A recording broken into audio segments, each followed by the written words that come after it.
didn't think you'd be much clearer. And so it's true that everything is alright. You never would call my star, 'cause I don't know what I am waiting for. And you don't know that I will be loved. I'm already on my way around.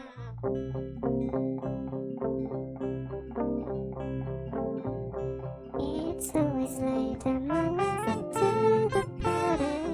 You never would be so bad. And everything is happening. You always see the world from my point of view, but I don't know if it's right. But I'm not sure. I can't because I am already on my way.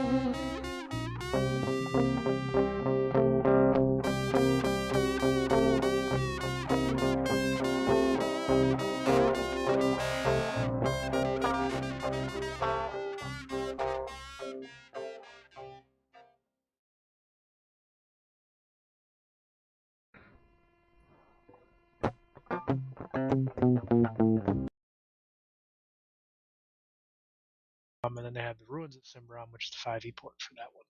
Hey, here we go. Hey. Hello. Hello, Look at that. A little different bar. I like it. Yeah. Decided I to like go it. to a little different bar tonight. Yeah, well, we have our table, have our room reserved as always. Absolutely. I decided on a little rustic feel. Get a little like natural wood and yeah. Yeah, I like it.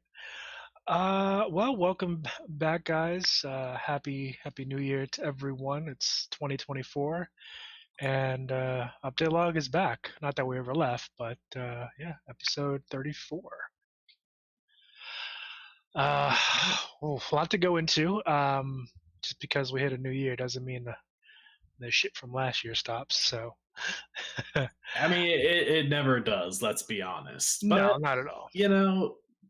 Overall, 2023, there's a lot of controversy. There's a lot of things that happened, but it also wasn't a bad year altogether. But honestly, as far as gaming goes, a lot of great things happened in 2023. A lot of fantastic games came out this year or last year.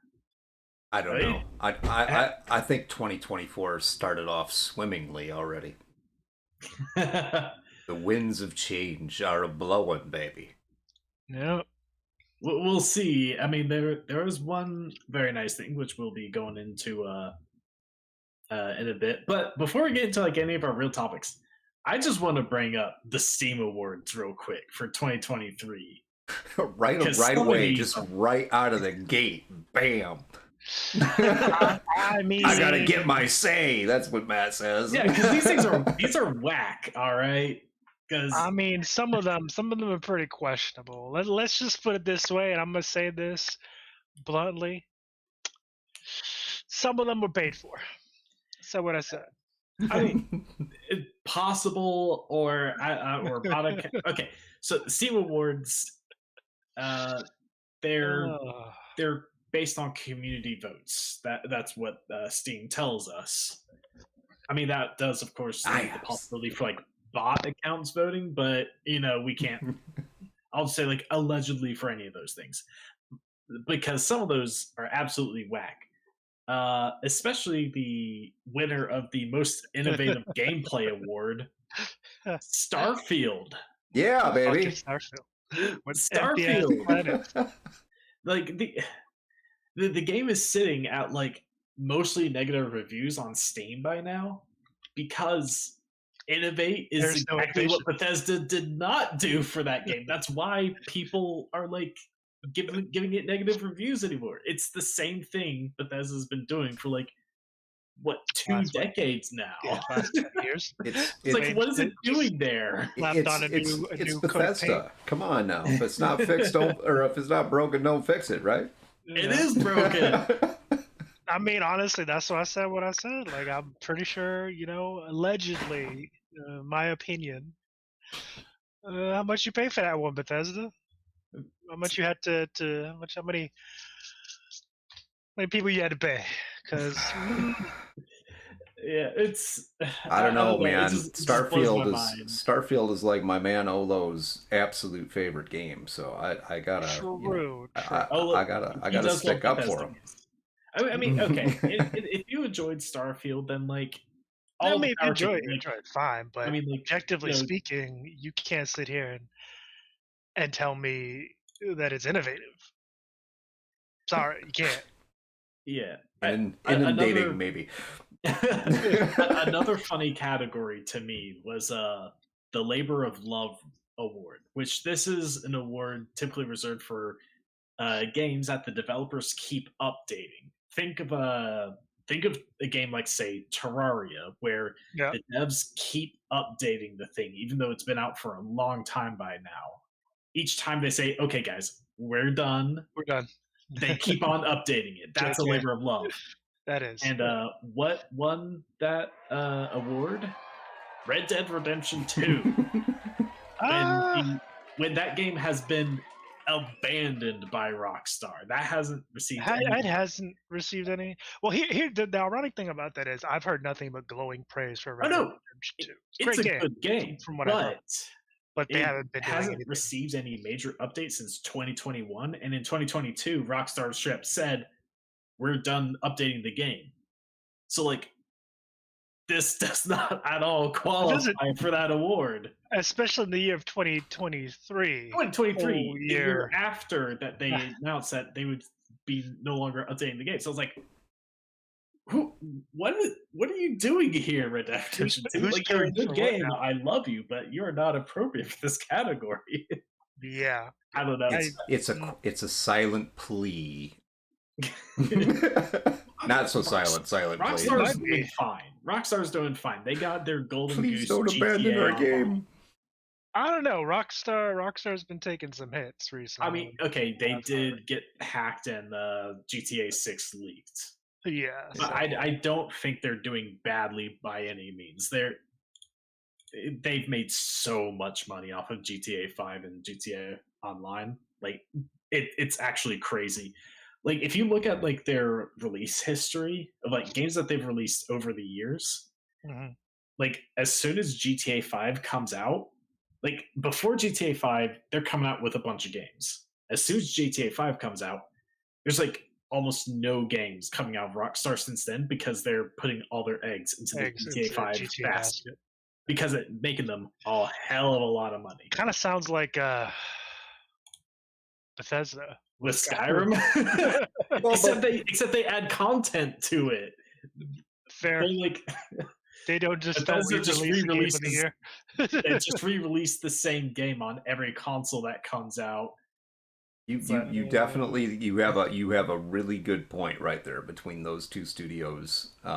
Bethesda's definitely, and don't get me wrong, I'm one of those people. I loved Skyrim.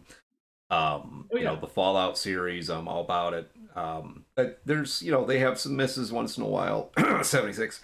But yeah, I've heard nothing. 16 times the detail. They're in comparison, they're kind of lazy. That's kind of that's my take on it, because at least Rockstar poured all of their resources into supporting what their fan base wanted, which was more GTA. Like Bethesda definitely rests on the laurels of Skyrim, and I mean, Skyrim came out 2011, and it's late 2011, but it's been over a decade, a dozen years essentially since that, and it's like, where's the next Elder Scrolls game? I remember seeing a teaser for it for a very long time ago. Where is it? What's going on with that? Well. To be fair, in there was a leak not too long ago of their kind of roadmap for the next couple of years, and the next Elder Scrolls game is on there for like 2026, I think. 2026. Okay, so 15 years. Yeah. Between the two Elder Scrolls titles, which, if you look up the time between their previous Elder Scrolls titles, definitely not 15 years. I mean, they're trying to do something new, I bet. And welcome in, Insomnia. It's good to see you, buddy. Yeah, I mean, I hope they're doing something to it. You know, let me put it to you. Kind of need something new. Let me put it to you this way before we get on track here. If they put out the same shit, that's it for Bethesda. If they take 15 years and put out the same shit,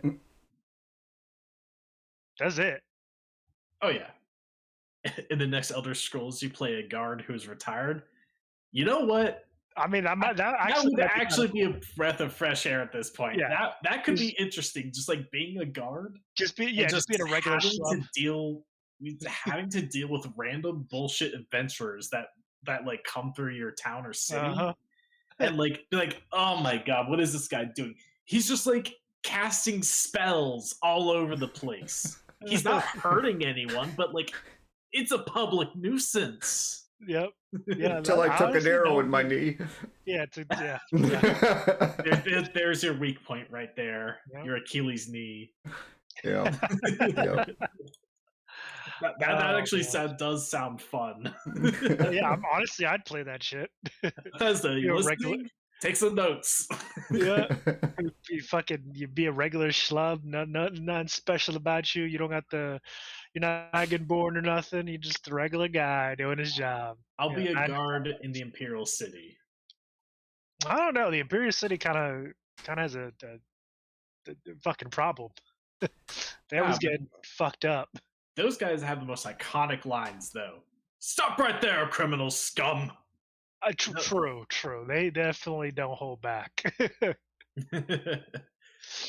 But anyway, should we get about on track? I got us on a tangent from the very beginning. We're not on track. It was a good tangent. It was a tangent worth its weight. So, yeah, episode 34. Oh boy. So we're gonna kind of tuck into some more shenanigans out of the gaming industry. Ironically enough, the next studio we're going to be talking about is actually under the umbrella of Microsoft, just like Bethesda. Blizzard Activision, or Activision Blizzard, whichever one you want to fucking call it. Doesn't matter. It ends up being the same. I would play that. Place. I would play that. There's always dreamed of driving a taco truck. I mean, yeah, a taco truck or wagon. That's another good idea. You can drive a Khajiit caravan that sells tacos. Nah, I would honestly, I would never buy a fucking taco from a Khajiit. You stupid? No, that's where you get the good shit. You know, yeah, you get that skooma lace shit, and then you end up dying. Listen. Wow. It's the mixed bag, but you gotta take the gamble. You're either gonna have a bad time or a good time, and there's no in betweens. Nope. I trust them. You can't trust Khajiits. They're fucking scummy. Wow. Okay. It's sus as fuck. Show me one Khajiit who's not sus. Yeah, that's what I thought. Look, not a single one. Not a one. This one is not sus. This one That's what a sus person would say. This one is on the sales. Hey, what's up, Baptized? And yeah, dive into taco truck. That would be great, actually. Uses orc meat. So it's kind of tough. You gotta tenderize that stuff first. But yeah, we're talking about Blizzard Activision, and primarily about the departure of Wait for it. CEO known as Bobby Kotick. Oh, what are we waiting for? Well, we're not waiting anymore. It's out. It's out now. Yeah, Bobby Kotick has finally left the building. Elvis is gone. He is finally, hopefully, taking his golden parachute to the tune of, I think it was over $100 million. Yeah, I think it was like 155 or somewhere like in that ballpark. Yeah. I mean, the man got his golden parachute, that's for sure. I mean, that always happens when CEOs. What are you talking about? They get a big poor payout. Poor guy let go. He lost his job, and here you are picking on him. Ooh, let me play a song of the world's tiniest violin. Yeah, tune of 150 some odd $million. A lot of bones.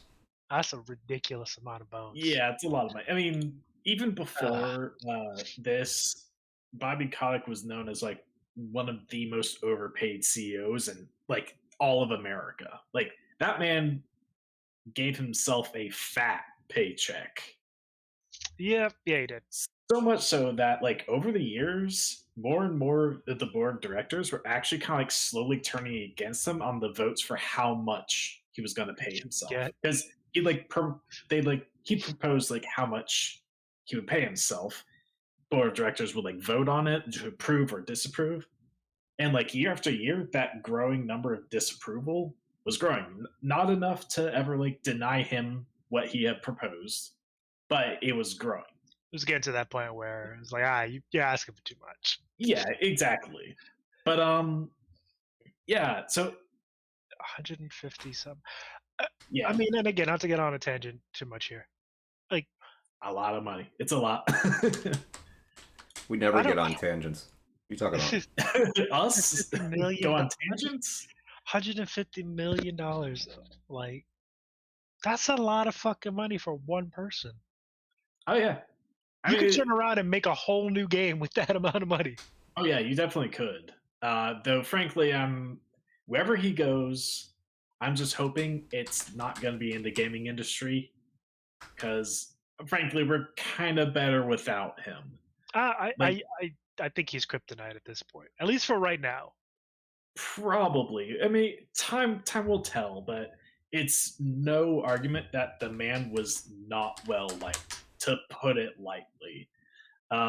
Since he left Activision Blizzard, Twitter has been quite a buzz lately from current and former employees of Activision Blizzard,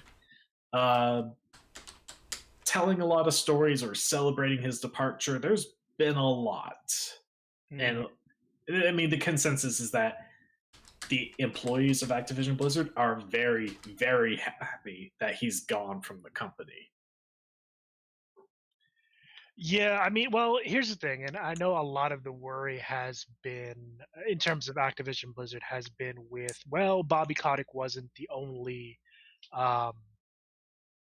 problem child, at the executive level within Activision Blizzard. However, there's been, Lulu Cheng was the chief communications officer. She's gone. Humam Staknini, if I'm pronouncing that properly, vice chairman of Blizzard and King, gone. Thomas Tipple, vice chairman Activision Blizzard, gone.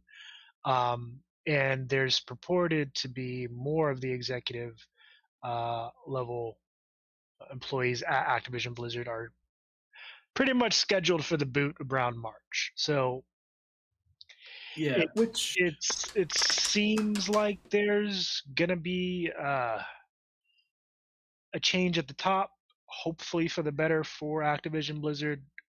But that's what I'm hoping. But I'm gonna wait and see how this pans out, because it's good that they've gotten rid of Bobby Kotick and a lot of other members of the leadership that were there with him supporting his decisions. But we don't know if that's all of those people that were making those decisions, or if there are still many left that will continue permeating that culture within the company that has caused so many problems. I'm going to wait. I'm not going to hold my breath quite yet, because Activision Blizzard has been a very problematic company for quite some time now, and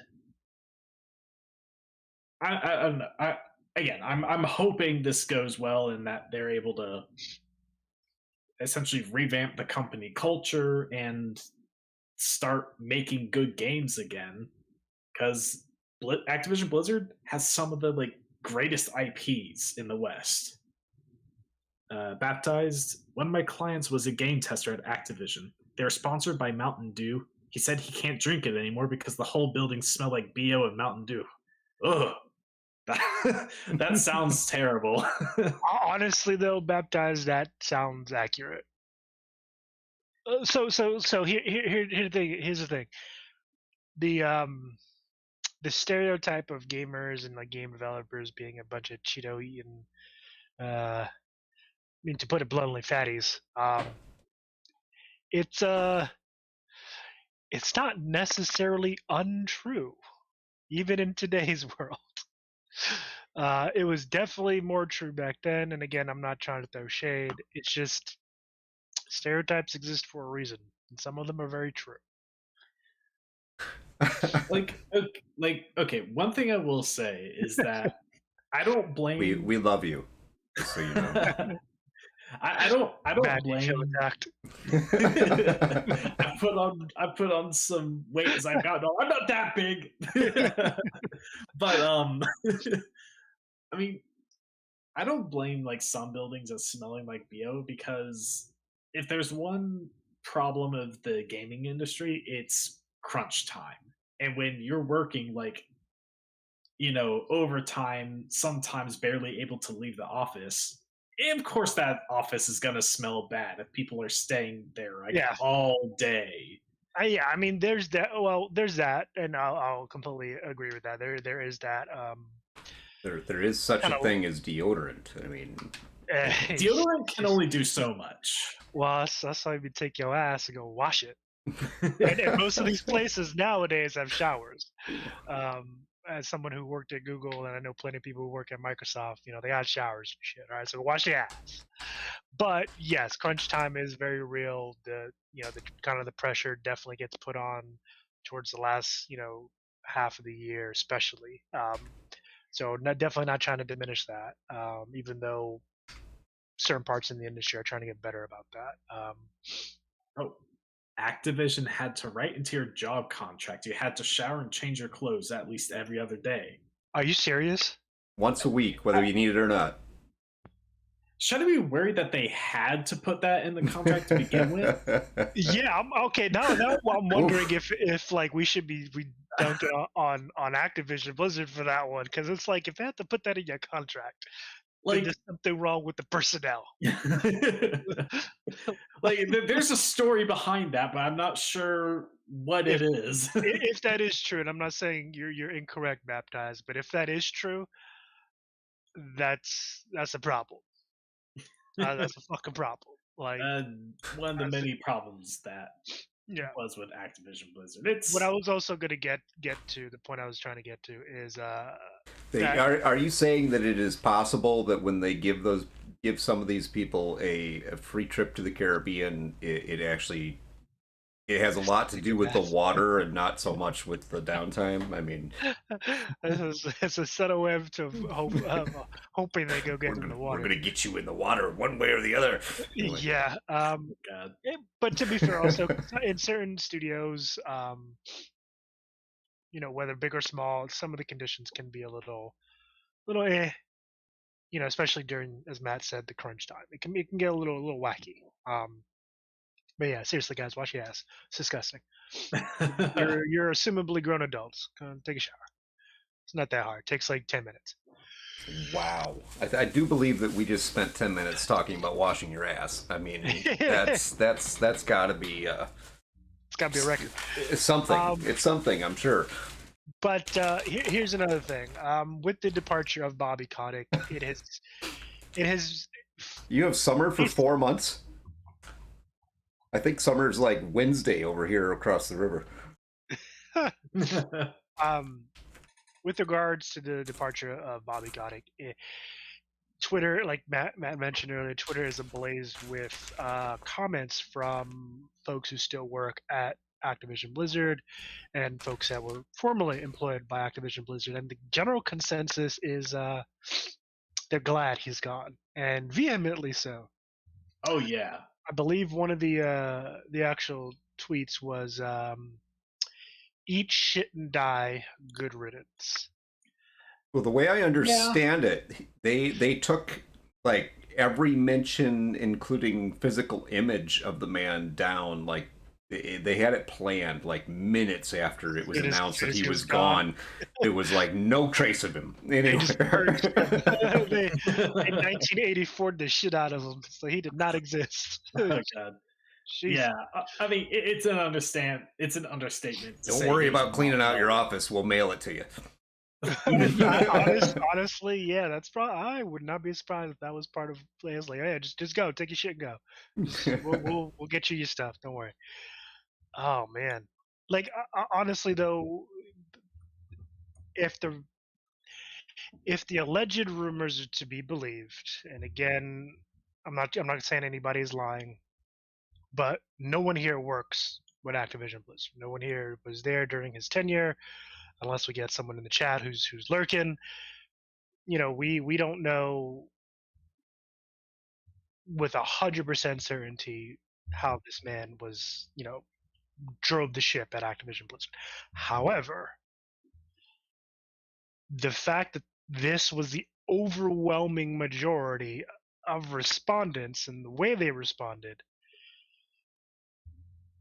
it seems like it was deserved. He seems like he was a piece of shit. Like, I don't doubt that there may be some stories that are either completely false or gravely exaggerated, but I think there are many other stories that are completely truthful, because you don't get this kind of reaction out of people out of nowhere. The man certainly did some things that were not that the employees that did the employees dirty. That's why he got. That's why this is the reaction from the employees, both current and former, about his departure. Just like celebration from all of them that he's gone. Like, he definitely did some things. And if you've kept up with the news of Activision Blizzard over the past like 2-3 years, there's a lot of things that's happened, not just from him, but other members of leadership, toxic work culture, honestly, there are so many bad stories out there. Like some of them pretty damn tragic too. Like, I mean, the man is not even loved in China. I mean, that is not that most Asians really speak out too much on anybody involved. Yeah, the fact that he got them to speak up. Yeah, that's Chinese gamers. They have very flattering nicknames for Bobby Kotick, by the way. Yeah, so yeah, even Chinese gamers are celebrating Bobby Kotick's departure, because according to them, he's the one to blame for why things fell through between Activision Blizzard and NetEase, was it? I think so, yeah. And that's why Activision Blizzard games are no longer in China. They blame Bobby Kotick for that. So even they're happy that he's gone. There was literal fireworks, according to this tweet, regarding his departure from Activision Blizzard. This individual, who I'm assuming is one of those aforementioned Chinese gamers, was like, "Yeah, we were letting off fireworks when we found out that he was leaving." Yeah, so it's interesting seeing that not only here in the West, but on the entire other side of the world, people are celebrating that Bobby Kotick is gone from Activision Blizzard. And like, how hated do you have to be for that to be the case? For people across the world are celebrating that you're no longer there. Like, what? That blows my mind that someone can be that universally hated. Well, it just depends on what you do and how you affect people. And obviously, Bobby Kotick has had a very impactful effect on people around the world in his behaviors, the way he's decided to, manage Blizzard Activision over the last few years. Yeah, I mean, again, like we've talked a lot about Activision Blizzard on this podcast and things that they've done, the way they've treated their games in the modern day, and yeah, and it's because we want Activision Blizzard to be better. They have some of the greatest like game series here in the West. They have StarCraft, they have Warcraft, they have Call of Duty. They have some of the biggest hitters in the West here. And these series should be treated with respect. Like they should be able to continue being fantastic games because the company has only grown. They should be able to keep doing what they've been doing and improving upon it. But that's not the way Bobby Kotick took the company, and that's why people, us included, have been so unhappy with him. Yeah, Overwatch too. Yeah, because he didn't lead the company in a direction that led to it continue making good games. The Last of Call of Duty, people hated it. It was a lazy game that was supposed to be just an expansion for a different game, but they decided to make it into a full game on its own with a full price. Yep. And it showed. People saw it. They didn't like it. You had a fucking voice actor for Kratos. What's his name? Taking jabs at it. Yeah. Taking jabs at it at in the Game Awards. Like it's like that. This is the legacy that Bobby Kotick has left for the company. One of just like poor, like just one of just I don't know. It's a legacy of hatred and disappointment, honestly. Well, let's look at this now with that move, in which that's the I think that's the shining moment so far in 2024. Hey, it's early yet, but what do you think is next? I mean, what do they need to do here? Because I mean, it's been a long time since Blizzard Activision has really put the focus from being shareholders and profits back to their base, the customer. They could. There's a number of places they could start, but in my opinion, they probably need to start with Overwatch. That was, I honestly, I believe, the biggest letdown of any IP to be released in the last couple of years by them, for their player base and their community. I mean, it's top 3 most like downvoted game ever on Steam, I think. Oh yeah, on Steam, like, and that's because they betrayed their fan base so hard with Overwatch 2. Like Overwatch 1, it was a fun game. I played it for a good while. It was fun. I did have fun with it before I eventually got tired of the community, but that's another subject. Yeah, that's a different problem. It's a competitive game with teams, like, you know, like League of Legends. You know how people get. So yeah, that's just the nature of the game. Any game you play like that, you're going to deal with a very toxic community. But besides that, at its core, it was still a good game. But they released Overwatch 2, and one of the big reasons it was supposed to be, you know, a sequel, justifying the 2 in Overwatch 2, was that it was supposed to have a PvE mode, a campaign, a story. But it didn't have that. They knew it wasn't going to have that when they released it, but they kept that campaign as one of their, like, a lot of their marketing material to get people hyped for it. PvEers don't spend nearly as much money as PvPers do. I mean,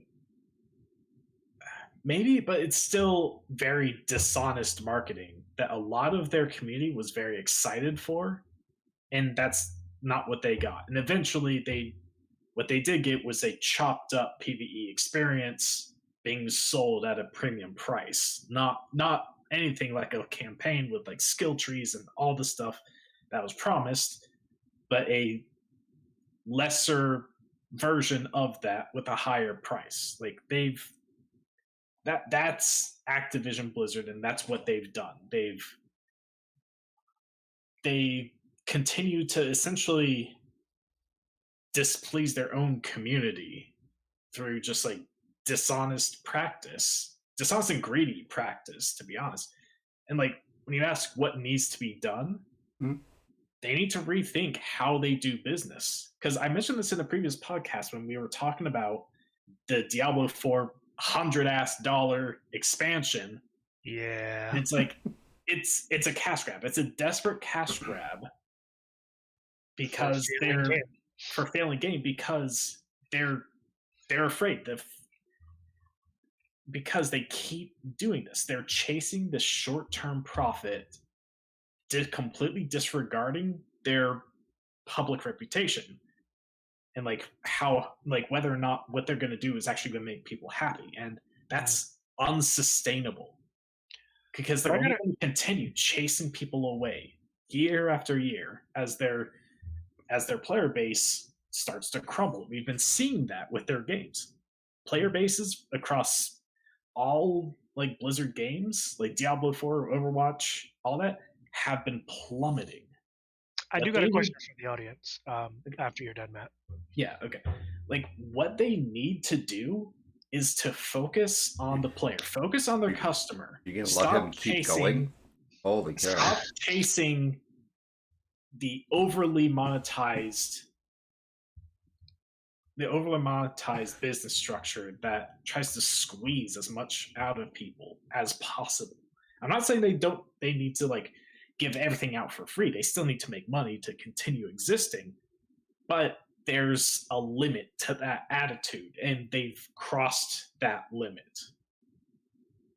So they need to actually focus on like providing a good experience and trying to build up their trust in their community again that they've ruined over the past several years, because that will get more people back to their games, get more people to buy the games, more people to buy like the microtransactions still in the games. They don't need $100 expansion. Honestly, if they release that expansion for Diablo for free, that would bring so many people back in. It'd be like a huge like win for their public reputation. It'd get a bunch of people in. It would make buying Diablo 4, the base package, more appealing since it would have that free expansion. Like, it would do so much for them, honestly. That's what they need to do. This has been my TED Talk. Thank you for attending. Well, you're passionate about that, man, and I can't. I agree. I mean, I'm not passionate enough to go on about it for 10 minutes, but I mean, I think you're right. They need to they need to shift their focus back to their customer and knock off all this money grab bullshit they've been doing for years now. So how did No Man's Sky make a comeback? Free expansion after free expansion. All of their expansions have been completely free. Mm-hmm. What was a disastrous launch, even worse than Cyberpunk 2077, they've been able to come back from with flying colors because they committed to doing the best by their player base as they possibly could. Yeah, and it worked. They put it worked. They're back and making another game, which I really hope that all their promises are going to be legit this time. Well, we'll find out. We'll find out. You know, it's they've got a chance, I think, with the shifts that they've done and possibly more changes to come, but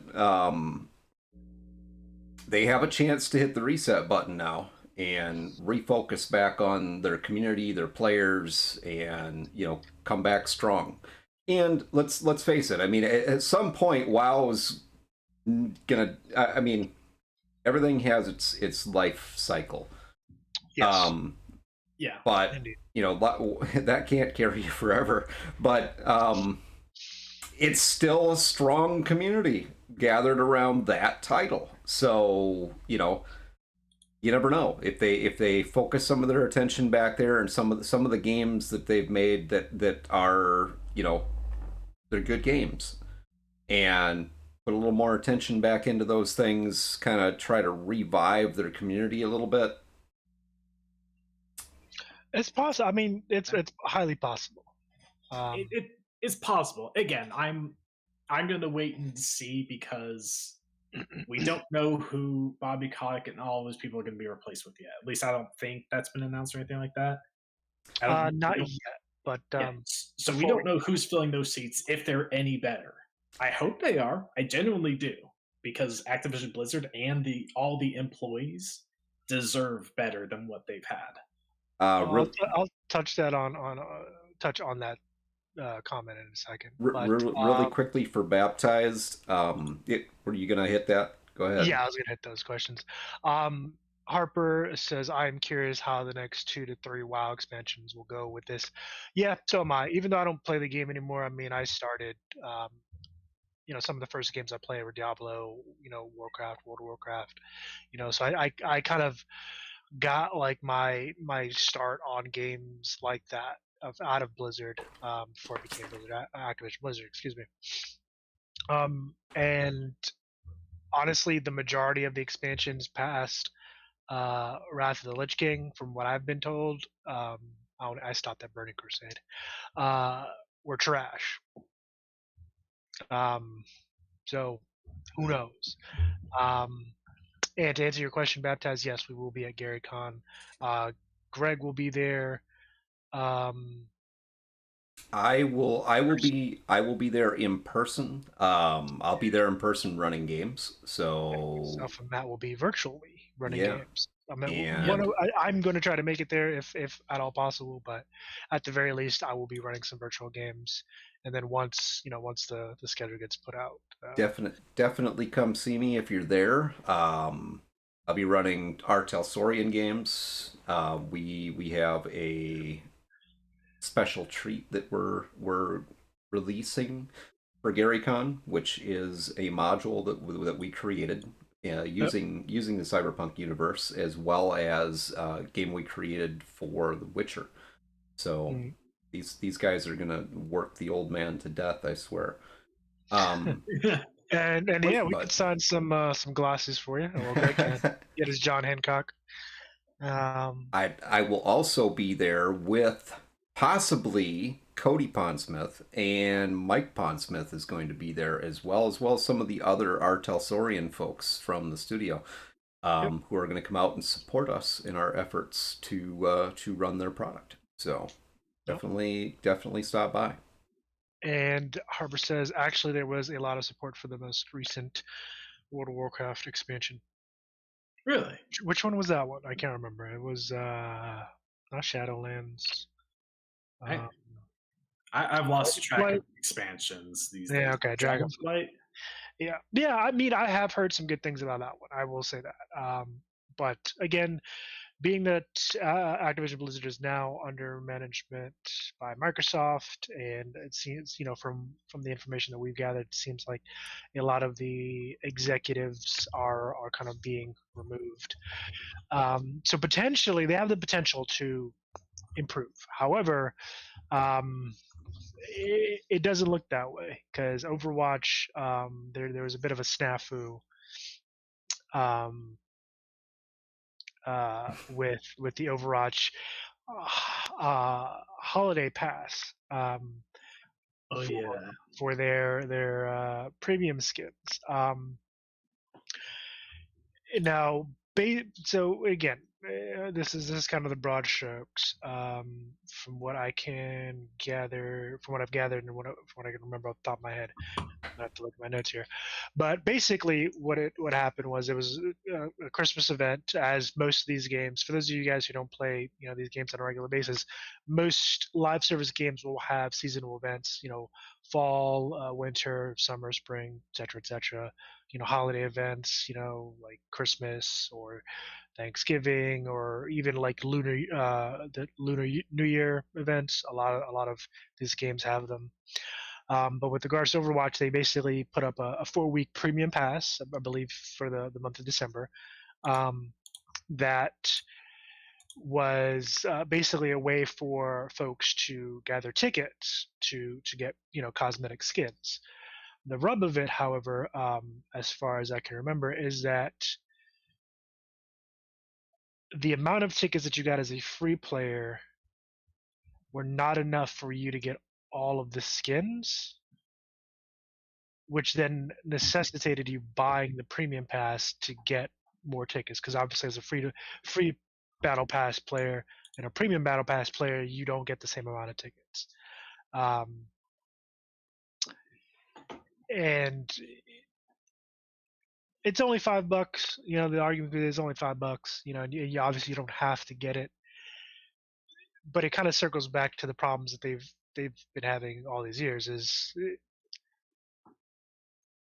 you're kind of nickel and diming, but also don't couch this whole situation with, well, this is in the spirit of Christmas. Let me actually see if I can find the tweet. Tis the season for giving. Now give us $5. I mean, and that argument of it's just $5. Like, how many times can you deal with that? How many times can it's just $5? And it's like, what? I just got the $5 thing. How many times am I going to get $5?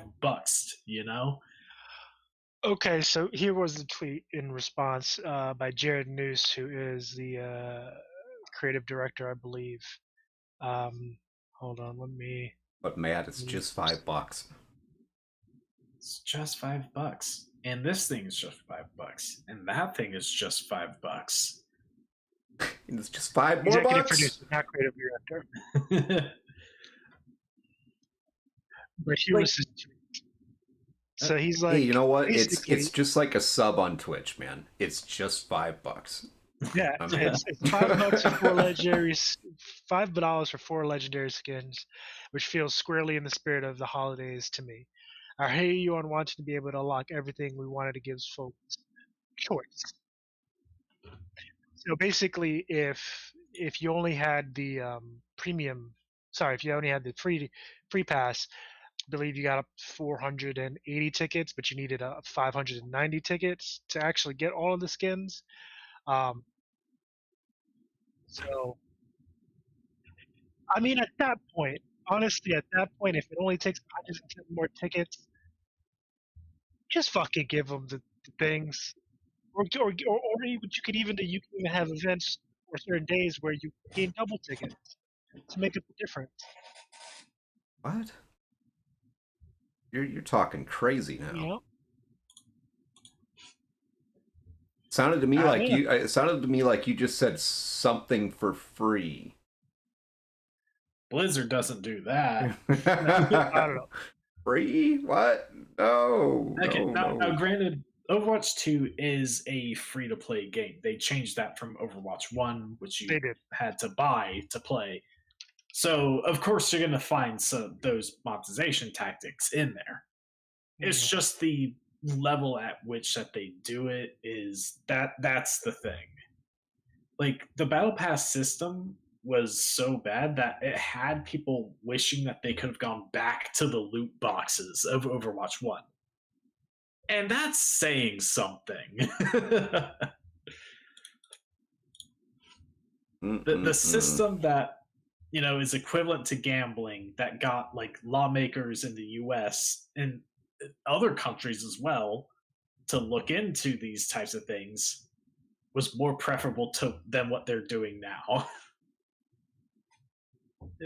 That's with a lot of things involving Activision Blizzard. It's wild to me, but we'll see if anything changes with this change up in leadership.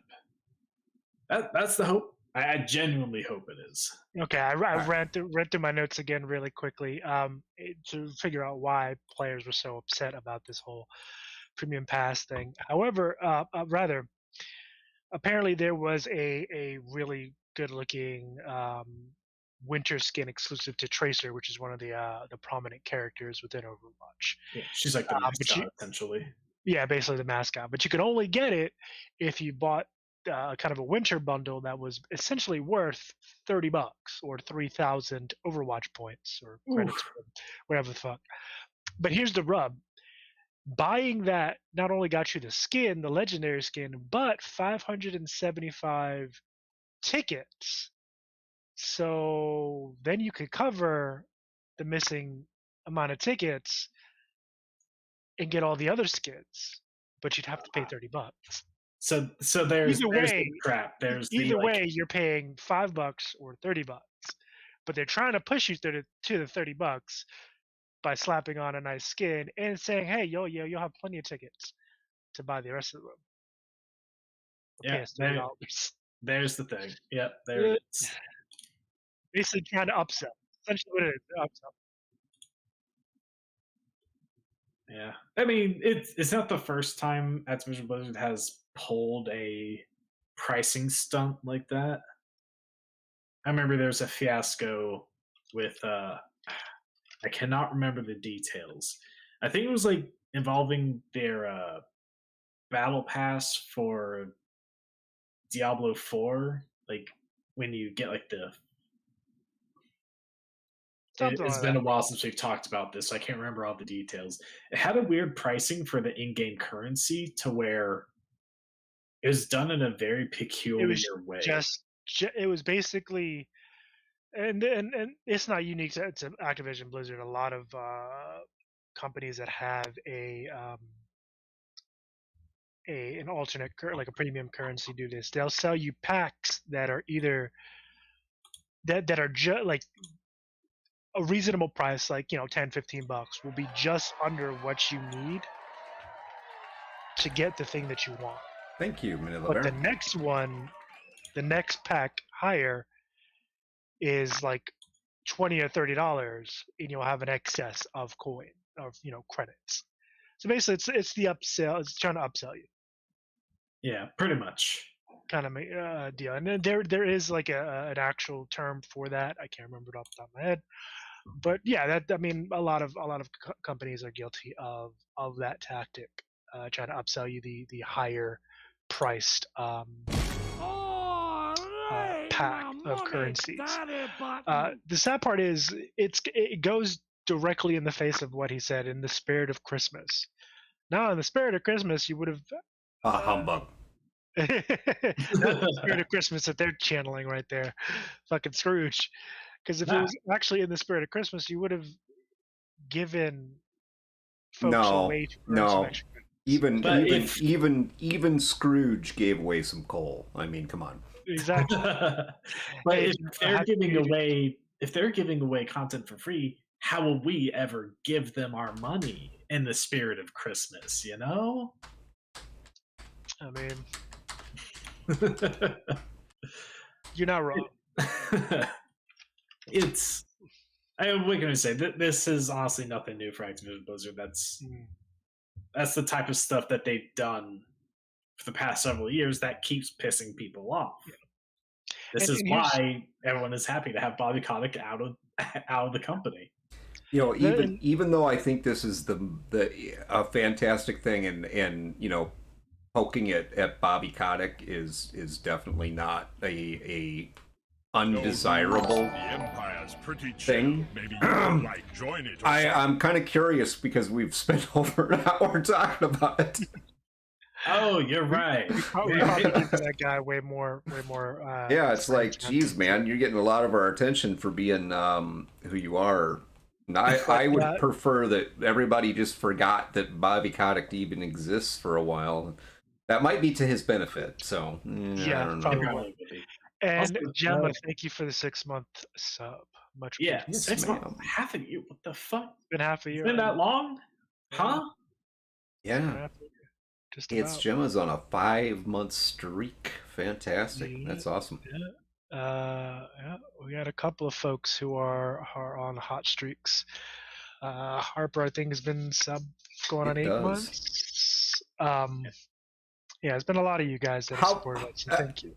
I gotta thank you to all of you. I got a super quick thing here. I want to throw this out there for all the people who have been with us and hanging with us every Wednesday night. How many of you are planning on either well, I'm going to say Gen Con. How many of you are planning on going to Gen Con this year? If you are, then just pop a yes in the chat there. I think we might do something special for Gen Con this year. Obviously, we're going to have a presence at Gen Con as well as GaryCon. Not sure what that presence is going to look like yet, but details to work out. Yeah. And we might just offer to not necessarily take somebody with us, but we might offer to help someone else get there. Gen Con is in Indianapolis, Indiana. I had that backwards for a second. Yeah, Indianapolis, Indiana, I believe. If I remember correctly, I've been to Gen Con before. I can't. Yeah, pretty sure that's that. But it's Indiana essentially. Really, really great event. Tons of games and panels and just people to meet. Please take a shower. Oh God, Watch take a shower. ass. Use deodorant. Yeah, wash your ass. Because holy crap. Now, if you want to really have a truly immersive in the gaming world experience, then check out Gen Con, because showers are not optional, baptized. They're optional but recommended. Very much recommended. Highly recommended.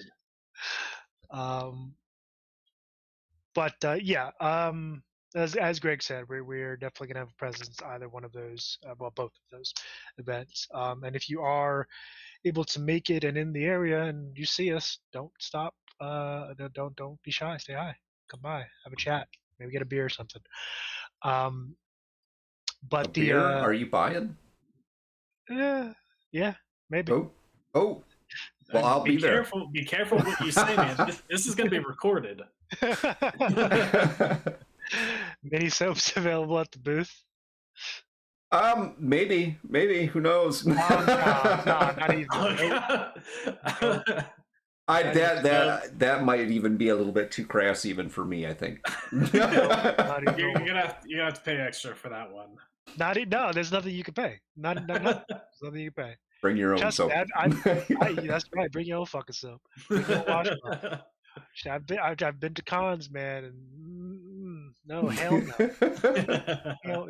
It's no amount of money on God's green earth. Let me put it that way.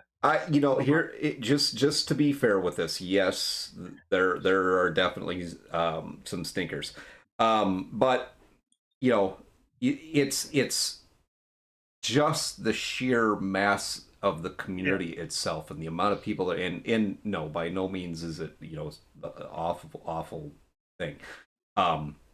You'll get an opportunity to meet and play games with a lot of people that are, most of them, I'm going to say, maybe of like mind. But you also get an opportunity to meet some of the names in the community. All sorts of people from all the game creators. I got to I spent 4 days hanging out with Mike and Lisa Pondsmith and Cody Pondsmith.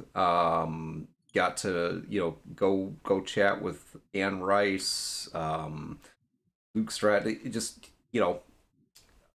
lots of cool people. Yeah.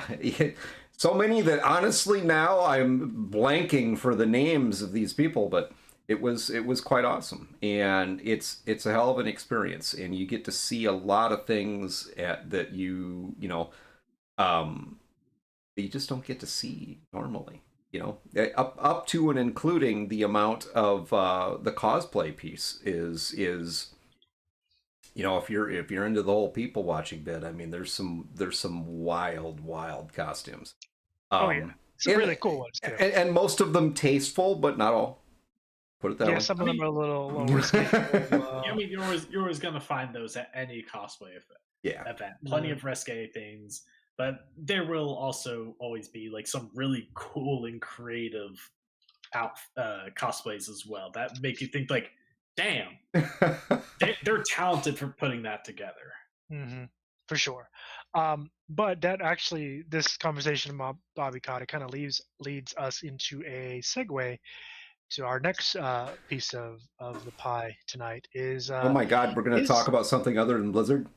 Yes. Yes. Is the AAA section of the industry due for a kind of bust period, like a collapse, so to speak? And what I mean by that is, there've been reports on a number of games coming out, even the great ones, stuff like Spider-Man 2, and that ilk, where the cost of making them is just, I don't want to say astronomical, but it's high, very high, like in hundreds of millions high. And the simple fact of the matter is, that's a lot of money for any industry, whether it be film, whether it be gaming, doesn't matter. That's a lot of bones.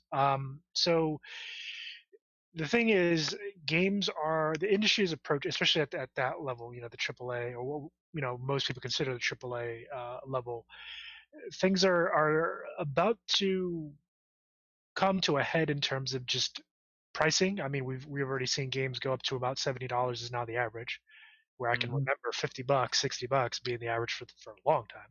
So games have already gone up. I mean, that's to do with inflation as well, but and then profitability for a lot of these companies is starting to be looked at, where you have, I believe it was Spider-Man 2.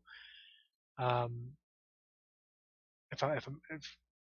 Yeah, it was Spider-Man 2 that had Sony pumped a lot of money into that game. If I recall, it was almost as much as money as it took to acquire Insomniac, who developed the game to begin with. Yes. Yeah, like they pumped so much money into that game, and the question that this raises becomes, because Spider-Man 2, it's a fantastic game. I've heard nothing but things. It was a solid contender at the Game Awards, having earned a lot of nominations. I think it was like 8 nominations, although I don't think it earned any awards, though. Sadly. Maybe not. They were nominated, but I don't think they didn't win any. They were nominated. I don't think so. They were nominated about 8 times, I believe, like 6 to 8 times. I know that much, but I don't think they won any. Yeah, that's not bad. Being nominated 6 to 8 times in the 3-hour event. Yeah, no, that's still one hell of an accomplishment. But, I mean, I think the thing that you have to ask yourself is, because naturally, I mean, the assumption is that the more money you pump into the budget of a project, the more likely it is to succeed and give better returns. Yeah. Like a game that costs like, I don't know, 50,000 to make will likely would likely not do as well as a game that took like 500,000 to make. Of course, there's a lot of variables, such as it's a lot of variables. Actual game design, marketing, all that stuff. A lot of variables, but the general things that more budget equals better game, generally. Yeah, but I think at that level, like at that level where you're expecting, the best designers, the best programmers, the best writers, kind of the industry has to offer. And the thing is,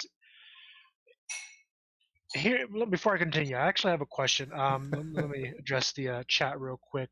So Baptized said, I remember Atari cartridges were $10, 20 to 30 was high. Yeah.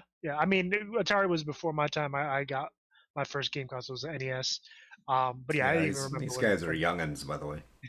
when prices went up for that. So I played an Atari, though. To be fair, I played it. So I just was born after that time. And he says, I'm hoping there's a senior shuttle at CarryCon. I'm older. That's a lot of walking. Honestly, I think they might be, to be honest. I think there might be. I saw a couple of them. But my question to you as the audience is, obviously, given factors like inflation and, rising costs of things, realistically, how much would y'all pay for a game? $10. $10. Like, how much would you guys like pay for? We'll say like a good game out of a reputable studio with a good track record. How much would you guys pay for a game? $60. Okay, so typically what's been the standard for a while now. Before, although games are kind of still around that 60 price range, but I've seen a lot of them go higher than that. $60. Yeah, I mean that's like one of the reasons why I don't have Legend of Zelda: Tears of the Kingdom yet, because that is $70. Now it's a good game. Obviously, it's one of the best games of 2023. I don't doubt it's worth the money, but it's still like it's just not $70 good, right? Yeah, it's more just like this kind of stubborn defiance. Like, why couldn't it just be 60, man? I don't want to encourage this behavior. Yeah, that's like the thing. I'll probably get at some point. There you go. When I get over myself. Ready with my AARP discount. So far, the general consensus from the audience is about $60 is what you're willing to pay, and that's fair. That's fair. Unfortunately, it seems that is not the way things are going to go. But on the other side of that whole kind of line, where the cost of games has gone up again, like Matt mentioned, Sony, who bought Insomniac, the studio that put out The Amazing Spider-Man 2, and the one with Miles Morales. What was the name of that one? Yeah, it was just Spider-Man Miles Morales. It was like it was a much smaller game with a much smaller budget than Spider-Man 2, but it was just as successful from what I heard. It was super successful. I believe that pushed like 10 million copies. It was super profitable. Yeah. So go ahead. Go. The problem with Spider-Man 2 is that fantastic game. No one is denying that. But there comes to be a point where it has too much budget. And what I mean by that is that I believe that they said it would take about 6 million in sales, like 6 million copies in sales to break even. Yeah. So again, multiply that by what, $60 for the game, 60 bones. And that we'll say $360 million. Yeah, by about $360 million. Which actually, imagine that, $360 million. Yeah, that's how much it takes for the game to just about break even and begin to be profitable. They have to sell that many copies. So it's like, and so I think that's where we're starting to see that, like, say there was a graph of like how much you invest into a game's budget and how much you can expect in return. The point where it starts to fall off to where it becomes really hard to become profitable because of how much you pumped into the game to begin with. There was another game that had a very similar issue when Square Enix released the Tomb Raider game. Several years back, which again heard nothing but great things about. Sold a bunch of copies, yet Square Enix said, no, this was a financial failure. We are disappointed with its performance because it had such a high budget that it requires an ungodly number of sales to break even and start becoming profitable. So it's like, yeah, I think we're seeing cases like this every now so and often where the pumping more money into a game isn't a magic solution, that there is a limit to how far you should be doing that. Because ideally, yeah, one of the things I've seen going around from like videos I've watched on this topic is asking players if can they tell that this game, Spider-Man 2, cost like as much as it did, like what, 300 million over much? Like, can you tell that investment was made? I don't want to know the story behind that, Insomnia. Yeah, I don't know if I want to ask. Sounds like a slippery slope in many ways.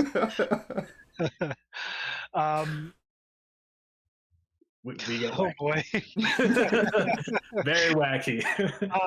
So Gemma says, I think if we don't pay it, they will get it and realize there's a line in the sand that the gaming consumers have drawn. I mean, ideally, that would be the ideal. Is it going to happen? Sad to say, probably not, because people are still going to We'll see. buy it. But Here's the thing with this: when it comes to all that, okay, there's a lot of things behind the scenes that you got to look at when it comes to how much what is the investment going into these products. There's a lot of money that goes into any type of major production. Oh yeah. But the thing about that is that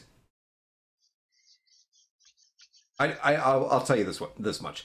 They're not hurting because that game didn't sell, 10 million copies. That's no. Because there's just a lot of different ways that can go. And especially here's the business piece behind it. Each one of these productions, whether it's the video game, like a movie project or whatever, is individually incorporated as an entity that's wholly owned by whatever the parent entity. So they determine whether they made money on it or not, and a lot of that's determined by, do we want to continue this project? I mean, yeah, pretty much. Yeah, I mean, I don't know. I would say Insomniac Games is hurting somewhat because. Oh yeah, they are, and that was actually just this particular side of the point. Yeah, because of how much, despite the game doing so well, it technically not being profitable yet, it technically being I guess we'll say financial failure, despite everything, that there are going to be some layoffs at the company because of it. Already has been. There already have been, and this is the thing about the gaming industry that drives me insane. Well, and here's the thing about this. They're saying it's not as it's not it's not as profitable yet. Know when Marvel's Spider-Man 2 came out? Came out October 20th, 2023. Yeah, so it's been about. So it's not that long ago. Like, were they expecting it to be to make back its money day one? I mean, obviously that's probably what they wanted, for the game to release, and that's it immediately. We got our what we spent to make it back. But come on, it hasn't even been 6 months yet, and yeah, there have already been layoffs at Insomniac Games. And again, that's kind of the point I was alluding to, where with the increase in increased cost of production for a lot of these games at the AAA level, a lot of these studios, Sony and others, are starting to look at the smaller studios under their umbrella and basically letting people go. And letting people go from Insomniac Studios, which have been producing nothing but hits. Yeah, they've been knocking out of the park time and again. And this is we'll get into that in a bit. Baptized, that'll come up in one of our podcasts as a major topic one day. I guarantee. Let me put it to you this way: if anyone here watches anime and you've been keeping up with that bit, anime has already taken over localization for some of these studios because of an issue, but. It's not good. Well, when you look at how I'm sorry, I'm going to cut in here for just 1 minute. Yeah, when you look at how much AI in a very short period of time. Now, I mean, AI conceptually been around for a long time. Most of the utilities that we're using right now have been around for a long time. It's the introduction of the platforms that have been hyped. That really spurred this next movement into AI, and some of these platforms are very phenomenal. You can do a lot of really great things with them, but the key indicator to it is not just the use in the field, like you and I are using these AI platforms. What you see going on is across the board in industry is picking up this AI piece. And not just in games or basic content creation, media. I mean, this is Lots like, of industries. oh my God, yes. So AI is growing fast, and it's going to be a major moving force in our society, probably. What the real question is it sustainable? And that's maybe not. Don't know yet. We'll see.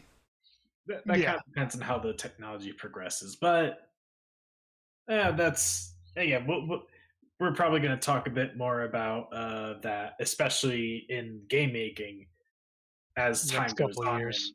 Yeah, we'll probably see a bit more about that. But like,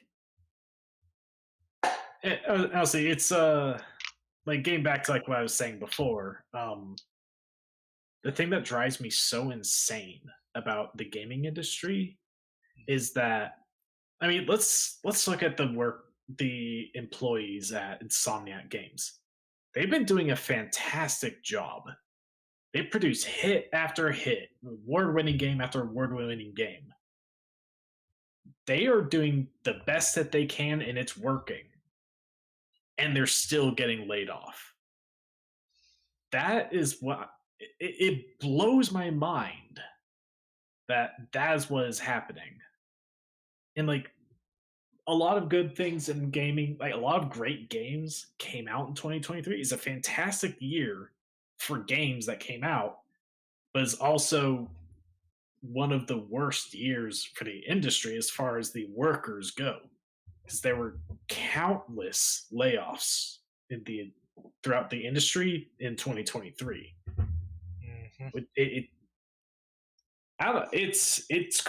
It's crazy to me. Like, people do such great jobs, and that doesn't buy them any amount of like job security. There's a lot that goes into that, but I agree with you. I mean, yeah, there's a lot of variables to it, but it's, I don't know, it as like an aspiring game maker myself, that I won't lie, it's disheartening to like see this happen, you know? Mm-hmm. No, I agree with you, man. It hits really hard because we understand where is their job security. Yeah, you're right. I mean, yeah, you want to know the only place you have job security is if you're one of the top, and even then, not really, because you still have to be profitable and you still have to produce something worth a damn that people want to buy. So yeah, but if you're at the top, even if you do get let go, you're going to get that golden parachute. I mean, look at Bobby Kotick. Depends on how well your company's doing. I mean, I guess if the company itself just went fully under, then yeah, but it's a job opening at Activision. Oh God, I'd have to be very, and I mean very desperate. I mean, Bobby Kotick left it in such a sad state. I'm pretty sure we're shoo-in. I mean, look, I'll take CO position. I don't have to stay there long. If they let me go, I'll take that golden parachute myself. Just let me in there for like, I don't know, 1-2 weeks. Matt has a price. Wow. I could go with being fired from a CEO position. I think that'd do wonders for me. Yeah, so it's again, that's kind of what this part of the conversation is about. The gaming industry is due for the bubble's about to burst, so to speak. And unfortunately, I feel that the studios are where they're going to be hit most is going to be in the personnel. And unfortunately, for good or bad, that's business. I don't want to say it's good business, but here's the thing. I'm gonna be completely blunt. If you ain't up to snuff, you need to go, because it doesn't matter what job it is. Businesses aren't there. Like you're not obligated to get hired at that business or to even keep your job at that business. It's not their obligation to keep you on, especially if you're not doing the work that you need to be doing. Oh yeah, like if someone isn't doing their job effectively and they lose their job, then that's that. Yeah, what bugs me is when a person does their job with, like, they do it well, they go above and beyond, and still it still happens. That's the thing that kills that's the problem there. Yeah, and that's where I feel like there needs to be some changes in that area, but that's another topic for another time. But yeah, where we're going to start seeing, and where we have been seeing kind of the downsizing is definitely in personnel, and I think that's going to lead to a lot of scaling back on projects. Already has. Yeah, exactly. In the near future, that's going to push out some days for potential, projects that we've been hearing about, over the last year, 2 years, that we're excited for. Capital is drying up, is what's happening. So these companies that are, and especially long-term projects, something that's going to take you, that you've got 5, 6, 7, 10 years worth of development time into. I mean, investors are not going to want to, especially probably over the next, I would say 18 months at least, getting through the election piece to it. But people are not going to want to put money into anything that's going to take that long right now, because it's just not, it will not look good no matter how you try and look at it. The economy does not support it, and I think that's where you start to see the problem in the video game industry, especially with the high price points, and trying to push that price point above $60. I mean, our audience tonight just told us $60 is the threshold, and I agree. Yeah. I mean, yeah. I'm I don't like spending more than $60 on something. I would much rather spend less. But when it comes to making that decision on a video game, more than likely I'm just going to wait till the price drops before I buy it. Yeah, wait till it goes on sale. It will. Yeah, that I'm always keeping an eye out on, like, Steam for sales, which, winter sale going on right now. Check your wish list. I might find something on sale. Buy. Yeah. And yeah, Baptized, I have a feeling you're at least right in that regard, where they're going to start doubling down on the IPs that work. Marvel, Star Wars, D&D, maybe Godzilla, as you said. Although the first two have taken a bit of a hit. Actually, the first three have taken a bit of a hit. Let's be honest here. They've lost some goodwill of the people. I mean, all three of those IPs have lost some goodwill of the people. Yeah, I mean, a part of that is because of that, like, unwillingness to take the risk on new IPs and slap the label of an IP on something when it could have been something else, and that ends up hurting the overall, like, label. Like, it's like how Square Enix did their Marvel's Avenger live service game, which from day one, isn't that one closing did down? Not go well. I'm pretty sure it already closed down. It already closed down, yeah. If it hasn't closed down yet, I know it's coming soon because they did announce it. But I'm pretty sure it's already closed down. Which that did not go well, and that's a hit to the Marvel brand. Star Wars. I mean, Disney is pumping out Star Wars thing after Star Wars thing, and they're all trash. That's what I said. I will not be taking any questions. Some do well, some don't. I said what the fuck I said. I will not be arguing that point. People enjoyed Mandalorian. Mandalorian's different. That's still Star Wars. I only enjoyed it until the political nonsense started. Then I just stopped watching it. Done. Yeah. That's exactly. Again, I got to say that's exactly how I feel when it comes to Disney needs to refocus what they're doing, and they need to start looking at making good story. And here's the thing, and audience guys who are viewing, I do want you guys to chime in on this, because you are the consumer. Like, we're all the consumer here. Yoda, the high school years, he gets braces and goes to prom. I'd watch that. I'd actually watch that. I think that'd be kind of cool, considering he's like 900 years old. Dance with me, you will. Maybe. There is no maybe. I don't know. I could see Yoda having some real good riz. just to get all. I'm sure he would. But audience, I definitely want to hear y'all's opinion on this. I agree with you, Greg, and you as well, Matt, in terms of the studios need to refocus across the board, not just in the gaming industry, but across the board. But definitely in the gaming industry, they need to refocus. They need to dial it in and just focus on putting out games that their player bases want to play and want to see, and leave the real world shit in the real world. And what I mean by that is leave the agendas, leave the virtual signaling, whatever you want to call it. Just leave it here. We get enough of that shit. Just turn it on the TV. For those who watch TV, I don't watch TV, but we get enough of that shit already. What they should be doing is making quality games that are what's the word I'm looking for? Anchored in a sense of realism, but just different enough that it's interesting. Well, I think the thing is where you try to make something like too safe, I think.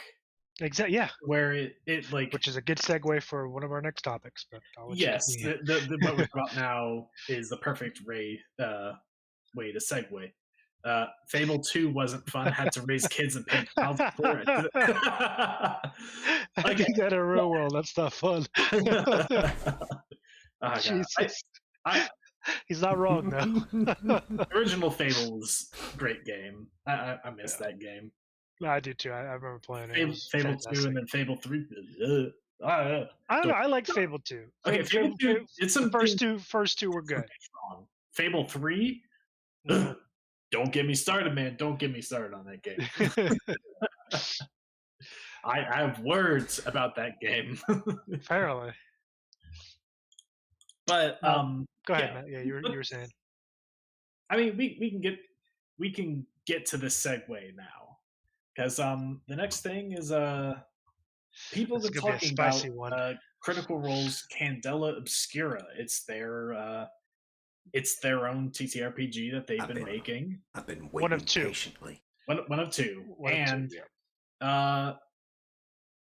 Public opinion is not great, and it's largely because they put a lot of like their politics into the game. That's the super nice way of saying it sucks. Yeah. And before we get too far into this, I want to preface this with one thing. Like, between the three of us, we don't all share the same political beliefs. We do have some differences on where we lie in the political spectrum, but we all agree that they take this a little too far. Mm-hmm. You don't do politics on the Razzmatazz channel. I mean, we try to be careful with it, but this conversation is impossible to have without the political piece. So I kind of want to put that out there, you know? Right, just be a good person. Yeah. I like that. Absolutely. Yeah, because we don't have all the same beliefs, but we all do believe that they took this bit too far. Yeah. And they did on several layers. Let's get into that. And here's the thing, to kind of piggyback off of Matt was saying, they took kind of I'm just gonna be blunt and say they took the virtual signaling and the political correctness and kind of the let's all hold hands and sing kumbaya bullshit too far. And they did when someone, a YouTuber by the name of Indestructo Boy, even chimed in, and he's someone who's in their camp, who supports those same causes politically and otherwise. But even he said, you guys fucked up. So much so that there are mechanics missing, combat and death mechanics, and amongst others, missing from the game that they've since had errata for. By that I mean they've kind of, basically it's like a hot fix.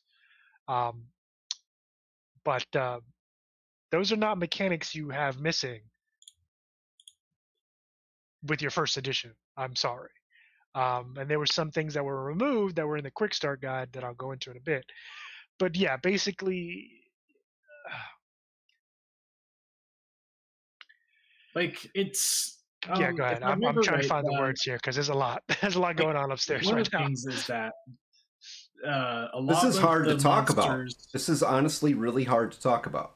And that is the absolute saddest thing about this, is that, you know, there is such a large community and a lot of expectation, a lot of admiration, love, however you want to look at it, that really came ahead of this release. And then when it came out, I think, you know, people are looking at it like, what is this? I mean, this is like a bunch of hot garbage you just gave me, and I paid for it. I mean, yeah. what? So like one of the things is that I'm going to say we'll talk a bit more about why this is, but the feeling that I get, and I'll say, granted, I haven't looked at the entire book myself. I've watched some videos where they did put the book in front of the camera, so I've seen some of what they're talking about, but I haven't been able to look through the whole thing myself yet. So, you know, yeah, neither have I. So some due grains of salt there. Yeah, I don't think any of us have actually had the physical copy in our hands, but again, I have the quick start guide, so I've seen kind of that iteration. Obviously, that has since been changed, but again, as Matt said, we've you know, watched a number of reviewers who have gone out and bought the physical copy, and I think the reason why they actually had the kind of the book cams was because they had to, because this would be unbelievable otherwise. But go ahead, Matt. Yeah. So like the overall sense that I'm getting from this whole thing and why it turned out the way it is that because it's Critical Role, they're a very public figure, and they've cultivated a certain community, a very safe community, which I don't think that's wrong in of itself. But I think the problem that they had when designing this game is that they wanted to take absolutely zero risk. They wanted everything to be as safe as it possibly could. That it essentially takes absolutely zero risks, and they end up with a very boring product. Like one example, this is what it was in I believe in the quick start guide that in their first print they took out for their next print. Mm-hmm. And this is like a fucking taboo that you should never do in any role-playing game. Yep. Where essentially they said, yeah, go ahead and read it verbatim, man. I'll just read that shit word for word. I think do you have it in front of you? Yeah, I could pull it up. Okay, yeah, go ahead and say this piece. Stand by. Get ready. Wait, trigger warning. No, like this. I mean, this, no, that's fair. And that's I'll after you read it, Rob, I'll say why this is something you should never do in your role-playing game. Yeah. So this was on the character creation page, and this was in the quick start guide, which I have pulled up in front of me. When crafting your character, it is crucial to avoid the harmful stereotypes often present in historical and horror genres. Now, I want the audience, I want you guys to keep that in mind. Candela Obscura, like other games of the genre, meaning Call of Cthulhu, Vaesen out of Free League Press, Call of Cthulhu is out of Chaosium, for those of you who don't know. I mean, 40 years of content there. But anyway, so when crafting your character, it is crucial to avoid the harmful stereotypes often present in historical and horror genre. For instance, if you are creating an explorer, they should delve into their own cultural history instead of appropriating another's. Similarly, mediums should not use other cultures' attire as a costume, and doctors should not indulge in any historical practices that are rooted in racist and ableist ideologies. Although PCs may be ill-disposed, tactless, or even cruel, you should always strive to construct your protagonists with integrity. So in other words, we just created a horror game with absolutely no horror in it. Well, here's the thing about that, because like I get the sentiment that they're trying to put forth with it, but the biggest problem is that you're telling your players what they cannot do in their role playing. And that is just not what you fucking do. The entire point it just, of a it just essentially role-playing, preached to you. yeah, they're preaching, and like that's not okay. You're saying this is how you should be role playing your characters, and like, okay, every role playing game is going to give you the situation of the world and of the characters, and a general vibe of how they like live through this world. Right. There is that, but that was not quite the same thing.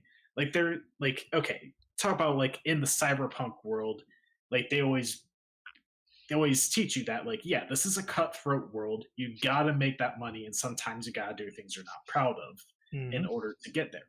They don't tell you, however, that you are not allowed to do, like good in the world that is selfless. Apparently in Kindle Obscura they do. Even if it goes against the general like vibe of the world, Cyberpunk does not tell you that you cannot do this. Yep. Because at the end of the day, role players, they're gonna do what they want to do. It is, so, honestly, Matt, it is just the absolute most ridiculous thing that I have ever heard of, and I cannot believe, you know what I mean? Yeah. I have to believe because I've seen it, but it's just, it's like mind-boggling that this came from this group, knowing that, the community and all those things, but it's just like, really, seriously, this is what you did? This is the shit that you pump out? This is it, huh? I mean... Yeah, and it's going to have the opposite effect because, I mean, do you know how internet trolls work? Do you know how, like, so many people who enjoy just, like, messing with people work? You tell them not to do something. They don't do it. They're going to do it. They're doing it even more because of you told them not to. Exactly. And again, if anything, that's going to create more problematic role play simply because they put that there. Like, I get it. Like, I wouldn't be terribly happy if when we put out our game, a bunch of people are doing like a lot of problematic role play, but at the end of the day, we can't control that. Yeah, that's their table. If we tell people not to do that, put it in our book, hey, don't do it, we wag our fingers at them. That's just going to encourage a lot of people to do it even more. Well, here's the thing. Not only is that going to encourage a lot of people to do that more and to kind of to give us grief for that, or to give any studio grief for that, and this is going to be kind of a controversial take, but deservedly so in my opinion, because again, who are we who is Critical Role, who is any studio out there that creates anything, whether it be a video game or movie, your political beliefs, your spiritual beliefs, why are they in your work? That's not the place you put that. I mean, okay, one thing I will say is that, like, a person, when you create something, a piece of yourself goes into your I agree. So, like, I agree you with you. can often infer certain beliefs of the creator based on the game. Like, I think that's unavoidable. I agree. However, it's that level of it's the preachiness that it comes across from this game. This was a blatant call out. You shouldn't do this. This is how you need to play our game. That's what this is. There's a difference between people injecting a little bit of themselves into their product. That's going to happen no matter what. But this was not that. This was a blatant. You need to play. You play it this way, or you're playing it wrong. It's pandering to all the nonsense that's going on out there, and that's and we've talked about this many times. Yeah. And I'm not. We are just not going to do that. No. That's. I don't think any studio worth their salt would ever do that. Well, and as a creative group, I mean, why would you even why would you even think that you why would you even think that you have, I'm going to say it this way, and this is just my feelings on this, but I mean, why would you even think that you have the right to be so pompous of an ass that you can tell your fan base, the players, your customers, that they have to do this way?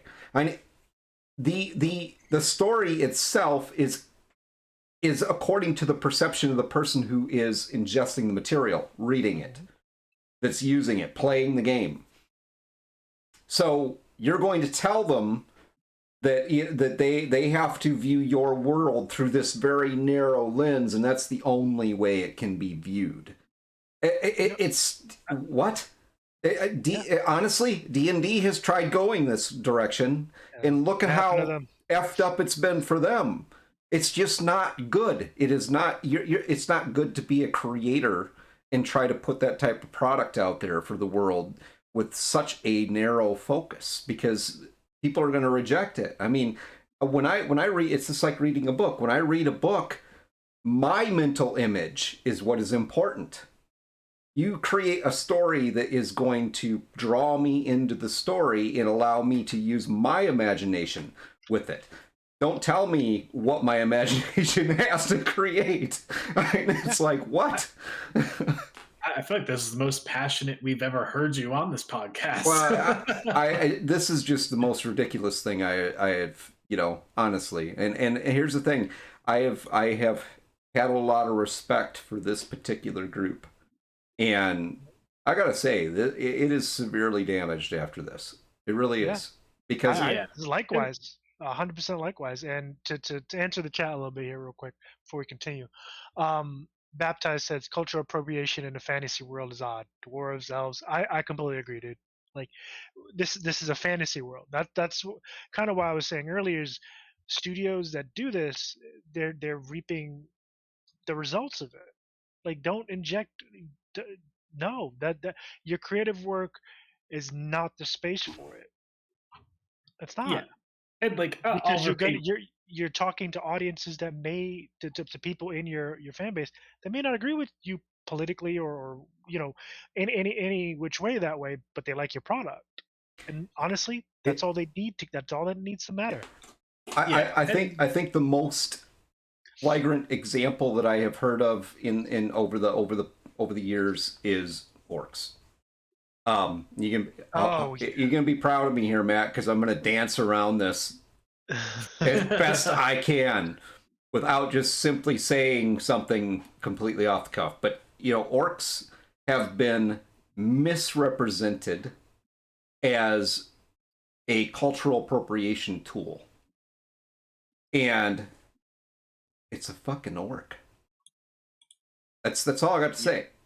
It's an orc. Yeah, I mean, I'll repeat what I said earlier.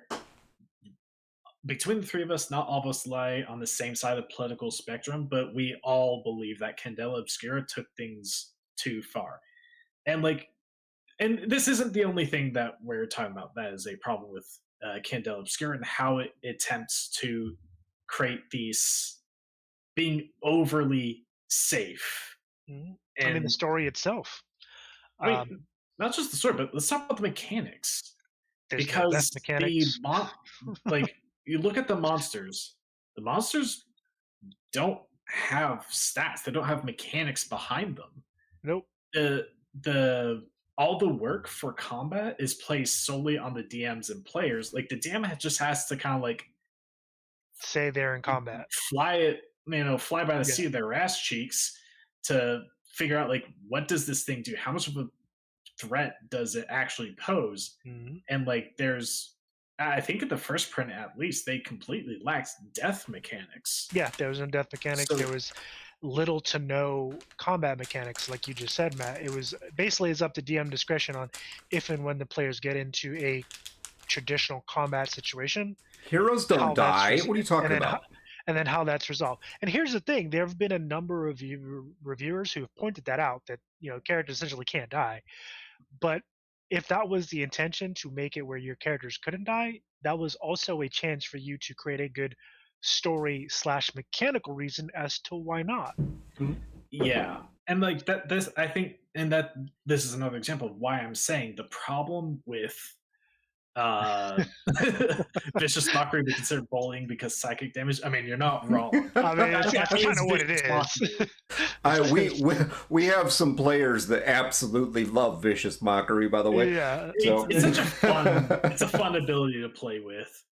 But back to what I was saying, this is why I was saying earlier that Candela Obscura's problem is that they're trying to create as safe space as possible, not just in the setting and story with that, but also within the mechanics, because they don't want people upset that their characters are dying. They're trying to offend as like they're trying to cause as little offense to anyone as possible, whether it be due to those issues that we discussed before in the quick start, about the cultural appropriation and all that shit, or even just having a bad thing happen to your character, such as death and stuff like that. It's like, what is it? It's or too playing like safe. a There are crazy no character. there are no risks being taken at all. There's nothing bad that can happen. It's supposed to be a horror game, but they have no. They're not taking Horror. There's nothing horrible. Scary. Yeah, there's nothing scary. Like, one of the big things about horror is the fear of death, that possibility that this thing is scary because my life is on the line, not just because. Wait! You know what's scary? Ooh. I figured it out. No, what's like scary? Scooby-Doo horror. What's scary in the game, Matt? What? I'm What? sorry, man, but you might not get a hug. No. I mean, yeah, like so as Matt was saying, Candela Obscura is based. It's supposed to be in the same vein as Call of Cthulhu, Vaesen, games of that, where horror, where eldritch horror and kind of the wacky and terrifying unknown happen, where your character can die or worse, can go insane and completely break mentally. None of that is represented in Candela Obscura. Not in the story, not in the game mechanics. I mean, the story itself, the Fairlands, basically. And here's the thing. This is one of the reviewers actually put this very, very well. Talking of verisimilitude, basically the aspect of the game that is untrue. Verisimilitude is basically taking two things and looking at how close to true they are. Where you look at things like Vaesen and Call of Cthulhu, and they hold true to what really is likely to happen in these situations if you were to look at them from the lens of, okay, let's put this in the lens of this is real, and they act what would more than likely 99.9% of the time happen in the situation if that were to really happen. Then you look at Candela Obscura, and it's a setting in the similar vein of Call of Cthulhu, early 1900s England, where I believe New Fair is the city. Don't quote me on that; it might be wrong, but the main city is akin to London at the same time period, and then the more culturally diverse city or part of their world is called the Fairlands, which they admit in the story was ravaged and basically taken by war. That's why it has become so culturally diverse, because warfare and tumultuous times happen. And we can look back at our own history and look at how well people got along when that shit was going on. I mean, it's still going on because there's still wars going on. But you look at Candela Obscura, apparently everybody is cool, hunky dory, no problems, even though they come from completely different backgrounds. Where's the this? I wouldn't even say realism. Where is that? But where's the comment that makes zero fucking sense? Well, a big part of what makes, like, some of the classic games, D&D, a big part of what makes that game what it is the differences in the races. It is the differences in what it's conflict.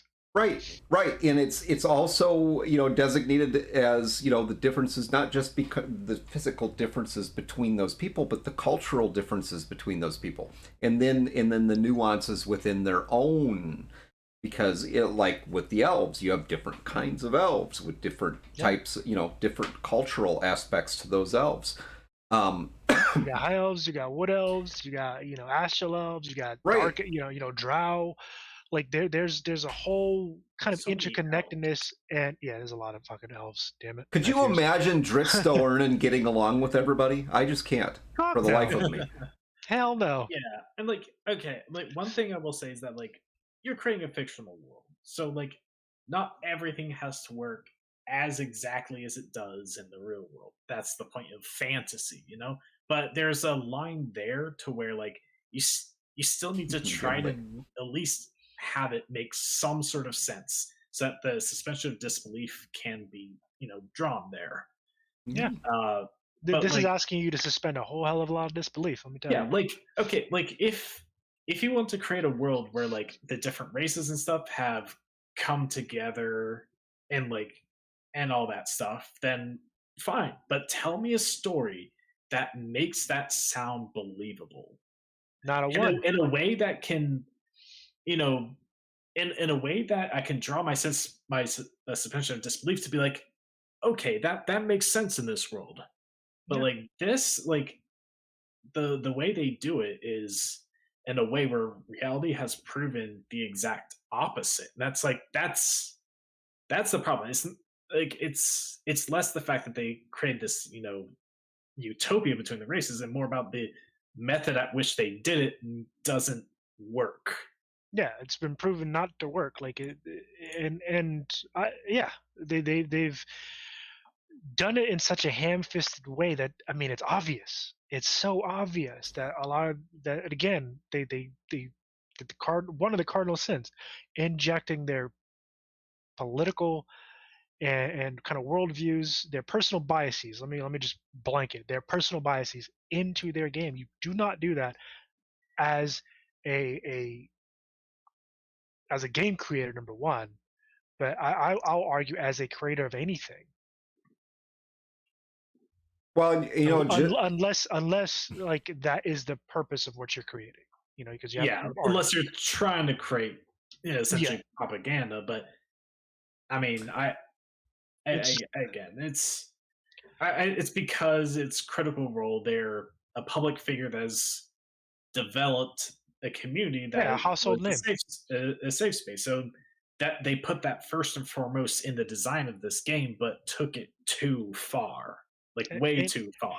And here's the thing: you have a lot of these folks reviewing Candela Obscura, and the vitriol that they've been receiving. I mean, Indestructible Boy is one of them, who is part of their community, from what he said, and he's getting hate from the Critical Role community for his review, for his honest and open review. I mean, if you go, I'm sure you can look the guy up. He had to apologize before he even started his review. Yeah, because, and then he talked to other reviewers saying, "Hey, look, I'm going to review this. What do you guys think?" And I think it was like 3 had told him, "Yeah, don't do that. That's career suicide." And then another guy was like, "Yeah, death threats. Expect those. You're going to have that." Like, what kind of really? And now, granted, I'm not going to say Critical Role is responsible for what the community does. That's squarely on the community's shoulders. But like, really. Yeah.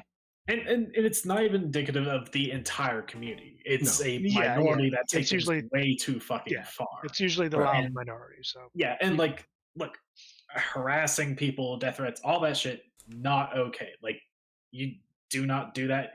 If someone shits on the thing you like, you can disagree with them, but don't keep it moving. Don't do that shit. Like, it's come on. It reminds me of I would encourage you to disagree with them if you disagree. Hey, you know, I just want to make that quick statement. If you disagree with us, hell yeah, share drop it in the chat. Be like, y'all motherfuckers are wrong. Fuck you. Yeah, I'm game. Like, do it. That's fine. Like, you guys are free to disagree. Just keep it civil. Keep it civil. Don't like harass someone. Don't go like spouting fucking insults. Don't go, you know, death threats. Like, Jesus Christ, man. It reminds me of don't use the Lord's name in vain. Animator Meat Cannon. He did a video about Taylor Swift, and oh my god, did that man get some fucking like the hornet's nest, man. And usually what happens of like the insults, the death threats. Like, he got that shit from the Taylor Swift fans. And again, this isn't all of that fandom. It's a vocal, fanatical subset of the community. But if you watch the video that he put out, it's ironically they're proving him right of his entire video. But it's the same thing. A portion of the community take things too far in like their dedication to the work that they're a fan of. Mm-hmm. I do have a question though. Baptized, you said you guys are about to start doing a campaign on Twitch. I mean, drop some details, man. Whether here in the chat or if hopefully you're part of our Discord. If you're not, you need to fix that. There's links up above. Drop that info in there. We would love to check it out. Yep. But yeah, I mean, again, not to get too. I'm not trying to preach. It's just, it's wild that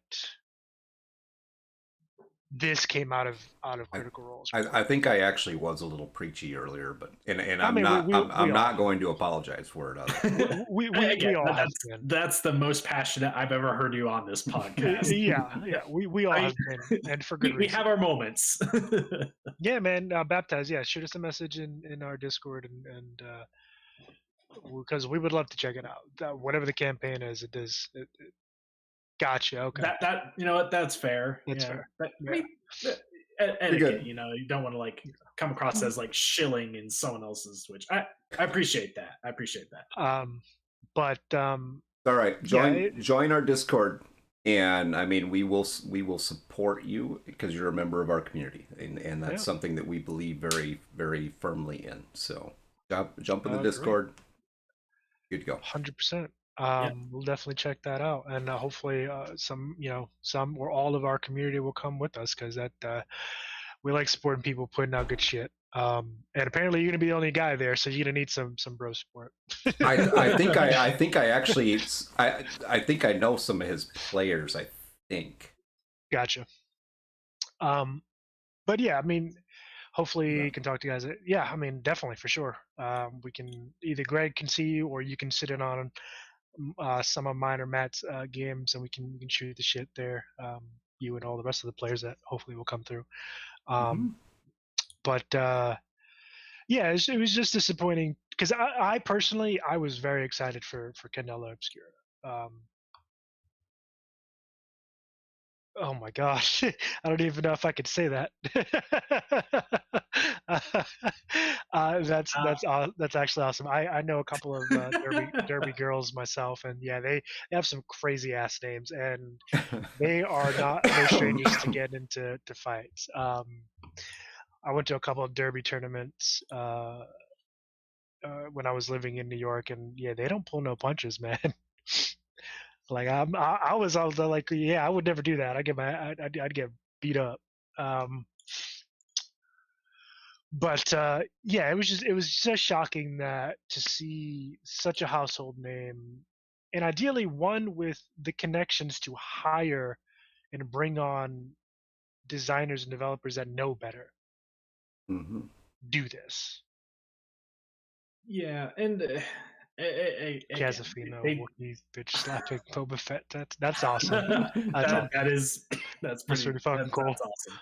But they want to make the safest possible thing and ended up with an incredibly bland product because that's what happens when you take no risks. Mm-hmm. It comes out boring, and that's where they're again like I get like not wanting to create anything offensive. That's what they've cultivated with their entire image, but they just took it too far in the design of this game and their story, the world, and mechanics. They took it too far. Like, man, it's as simple as that, really. Yeah, and like, ironically enough, in the genre that they were supposed to do, which is horror. Yeah, it's a horror. Like a big part of horror is a feeling of uncomfortableness. Now that doesn't mean like the anything about like racial or culture that doesn't have to factor in, but the fact that they ham fists the finger wag saying don't do that, no doesn't leave a good taste in anyone's mouth. And again, like horror, the fact that they don't have stats on the monsters and they were lacking death mechanics a big part of horror is that fear of death, that danger. Like, people aren't going to be scared if there's no danger. There's no like possibility. Candela Obscura Grim. Yeah, it's Critical Role's Candela Obscura. Welcome in, Grimwolf, yeah. I'm not sure if you're a Critical Role fan, but Darrington Press, which is their game development company, just came out with one of two. There's another one, Daggerheart, that's supposed to be coming out soon-ish, I think, if it's not already out.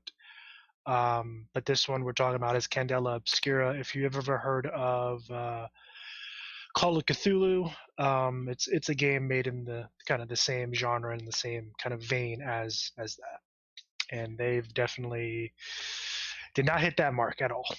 Not even a little bit. I'm hoping that this is a learning experience that they can take to Daggerheart and be like, okay, maybe we should not do some of this in Daggerheart. That's the hope, that Daggerheart is in a stage where they can make those changes, because we're seeing right now how it's going over for them for Candela Obscura, that even people in their camp, their own community, are not happy with the way it's being put out. It's because it's because of all the things that we talked about just now. It's not a good piece of work. They played it too safe. Yeah, way too safe. You gotta take some risks, especially if you're going to be in a horror game. You gotta make people scared. Like, you can't say, you gotta have those death mechanics, man. Like, you can't. There's got to be a fear in there, and fear of death is a pretty big one. Like, that's one of the big things. Like, it's like, because we played Alien a while back.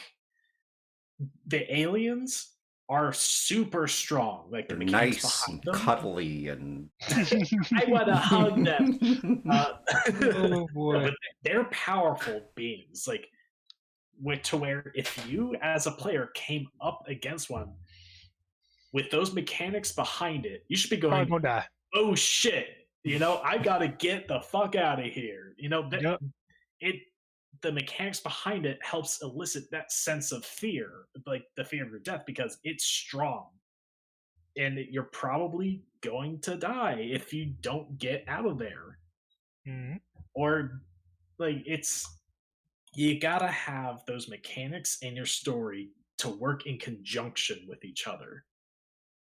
Because if you say that this is a game about horror, and like, this is a tough world, but your game mechanics are, have like, the kitty gloves on, then it's like, that doesn't get through. There's a disconnect there. Well, one of the biggest arguments that's out there, in against that, really is the idea of the GM killing player characters, and that's misconstrued as taking player agency away. And here's the thing with that. I don't think if you're going to run a game, you should not be just remember one thing. It's not you against them. Okay? It is not you against them. If you're running a game, you're the GM, DM, whatever mother, whatever the title is of that particular game for you. Right. Just remember, it is not you against them. I mean, you're there to facilitate and narrate the game. If anything, you should be facilitating your players' ability to play their role. And in most cases, they are the quote-unquote hero of the story. But that does not mean that they're immortal, invulnerable, unless that's the characters they've created. I mean, and you allowed it. I mean, there has to be that sense of challenge that's there for them. Otherwise, what is the point? Yeah, there's none.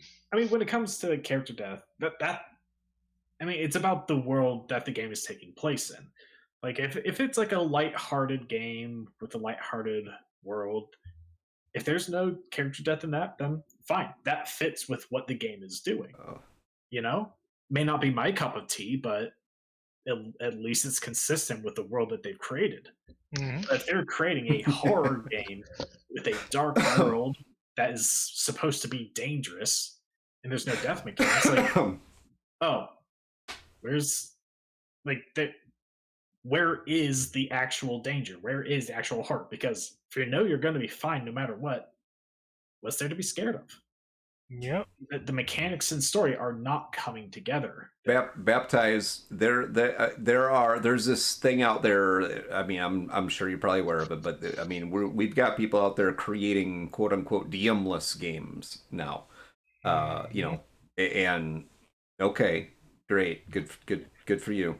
I'm you know, I stand firmly behind the concept behind having a narrator. I would put it that way. A game master. Right. Narrator. Someone who really helps to set the structure for the story for the players. And as you know, Rob and I, all three of us run games. Okay. I prefer not to try to do the whole, you know, GM player thing.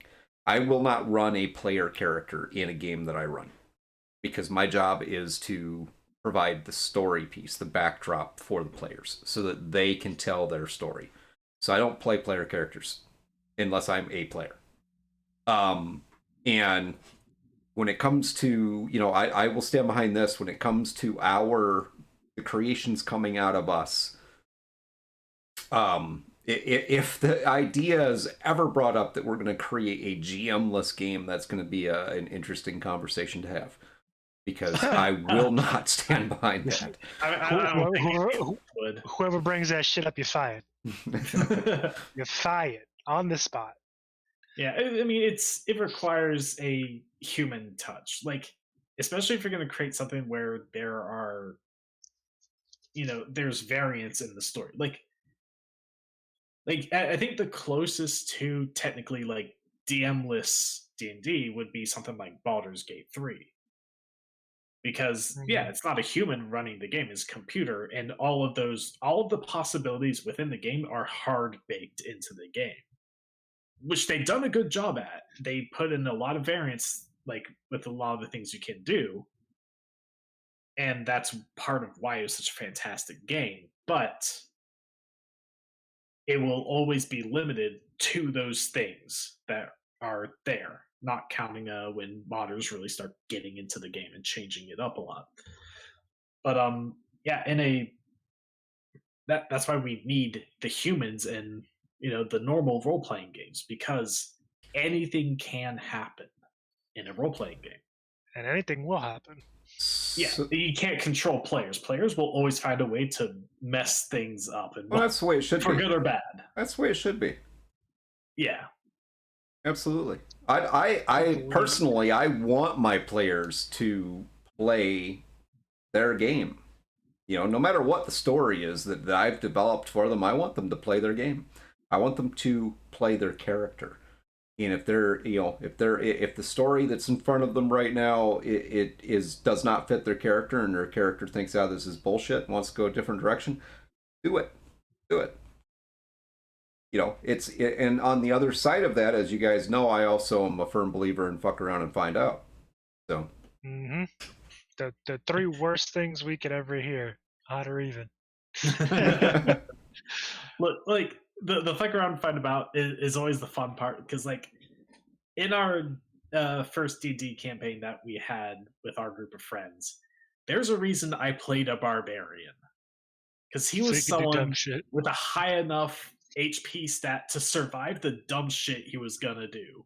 All right. Yep. He was built that's why it's the people will talk about like the stereotype of the dumb barbarian, but it's so much fun to do because they're built to be stupid, and you can do that without dying. If you're a wizard, you know, like no armor, no HP, and you're the stupid one, you're dead.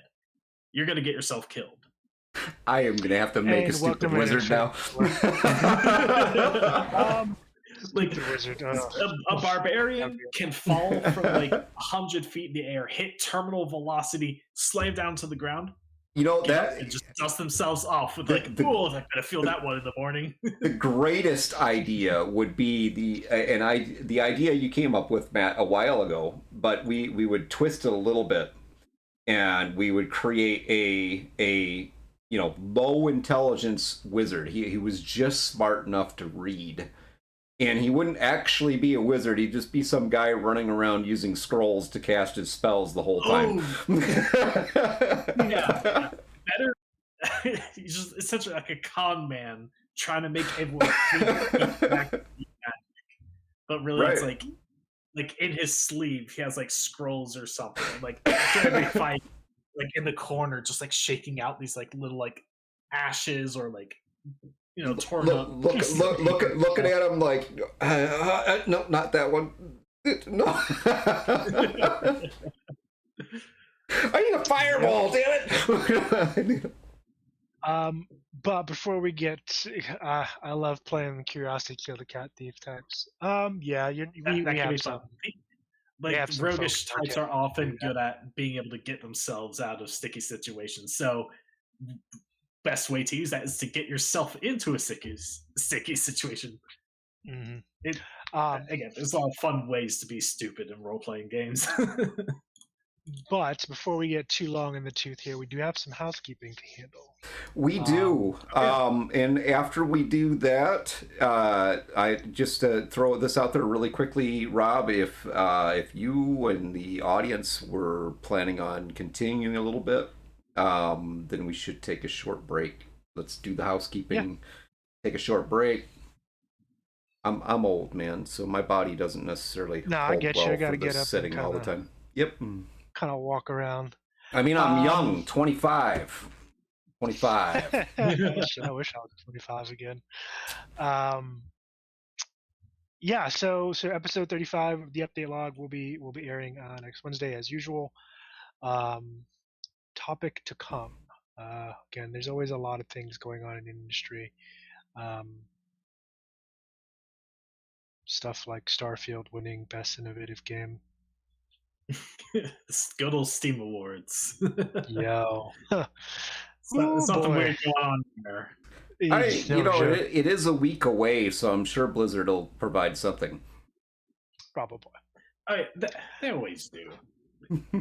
It's like each week it's either something out of Wizards of the Coast or something out of Activision Blizzard.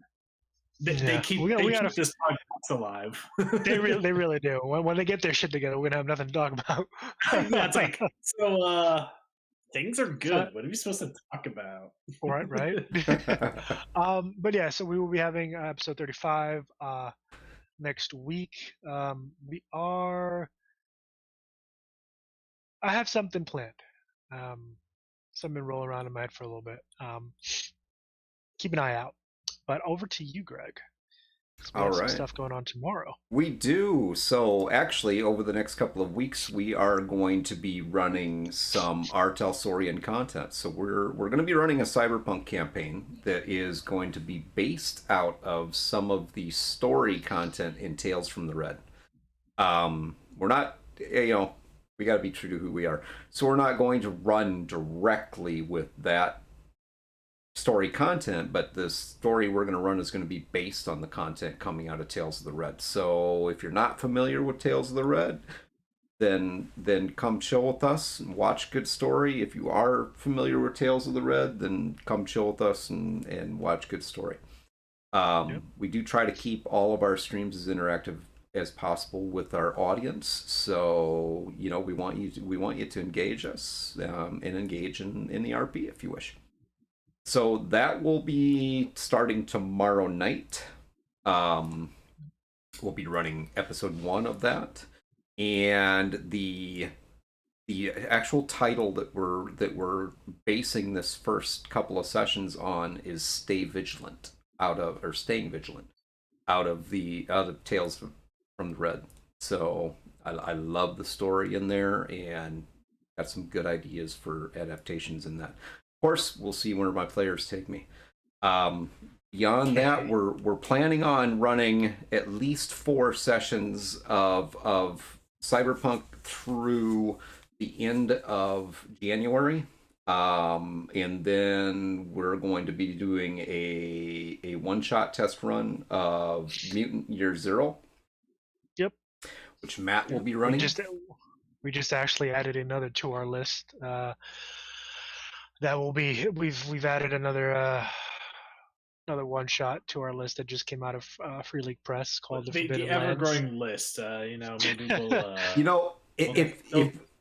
It'll take us like 20 years to get through the list. I might, because that's like 4 episodes of Cyberpunk, and I gotta be. I love Cyberpunk, but I gotta be honest with you guys. I am really tempted to like kill all of you in episode 3 so we can run a test run of The Walking Dead. I'm just. Oh, you really want to do The Walking Dead? Huh? No, I wouldn't do that.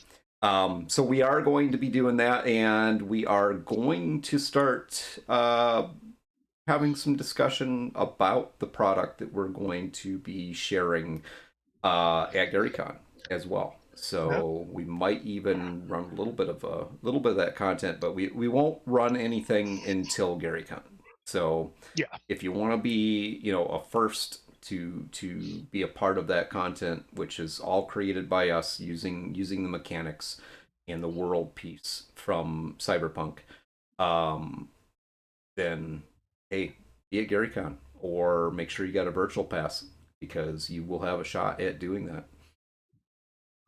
That is all I've got for now. It's gonna be a blast. But yeah, so go ahead. Want to take a short break? Yeah, I was just gonna get to that short I think 5-minute break. If you wanna handle the chat first, and then we can run chat. So let's see here. Infinity Core says, "Oh, apparently you're playing a current game. We nearly killed yourself twice so far with explosives. You think you learned the first time. Trying to blow up a ship and had some bandit reinforcements on it, and use your own bombs. So you blew yourself up with your own shit, huh?" Oh boy. Infinity Core sounds awesome. The only man. reason why I have those sources is because we found a card of them and then used them to level the playing field between an orc invasion army of 30,000 and your 5-person band. Oh boy. Yeah, I'd probably do the same thing. Vanilla inshores are actually really good. I like them.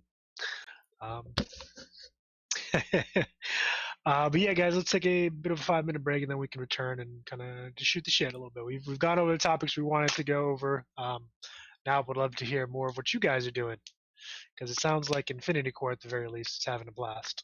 Well, we did actually have one more topic in there that we could. We did. But I think there's some parallels that we could talk about with that. So I'm going to go ahead and pop us over to I'm just going to pop us back into the starting screen. We'll see you guys in about 10 minutes. Enjoy the music. Be back in about 10 minutes. Oh, indeed. All right.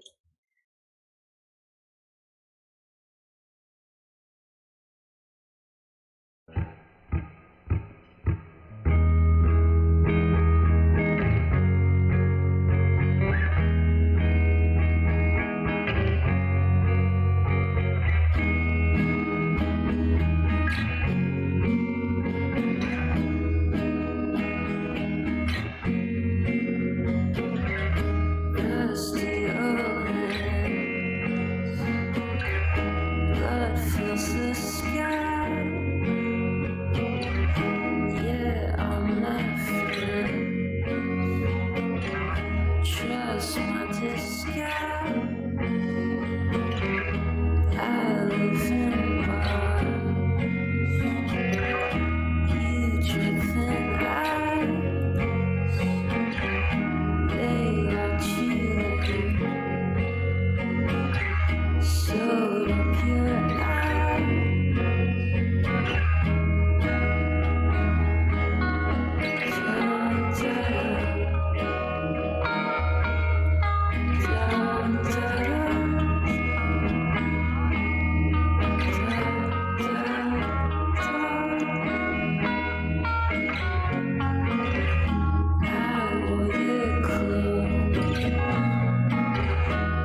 has taken spring's final flower when this life becomes ugly and cold. When death comes upon me like an eviction notice, leaving my soul without a home, I'll be sure to haunt your kitchen cabinets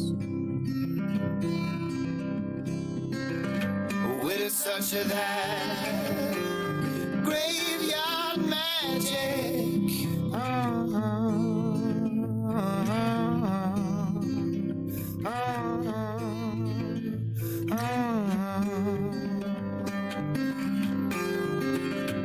When the crickets and cicada both sing just for me, and the owls all bow with respect.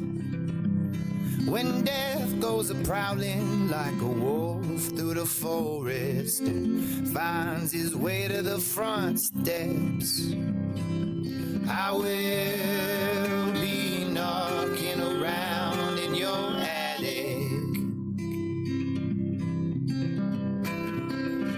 Death can't conquer this graveyard magic.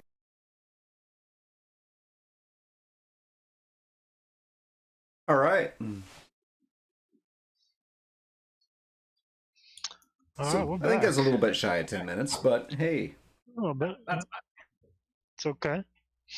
So we got a little bit to talk about with that last piece of content that we had there, and maybe Matt and I were talking about some correlations between the product that we are currently in develop.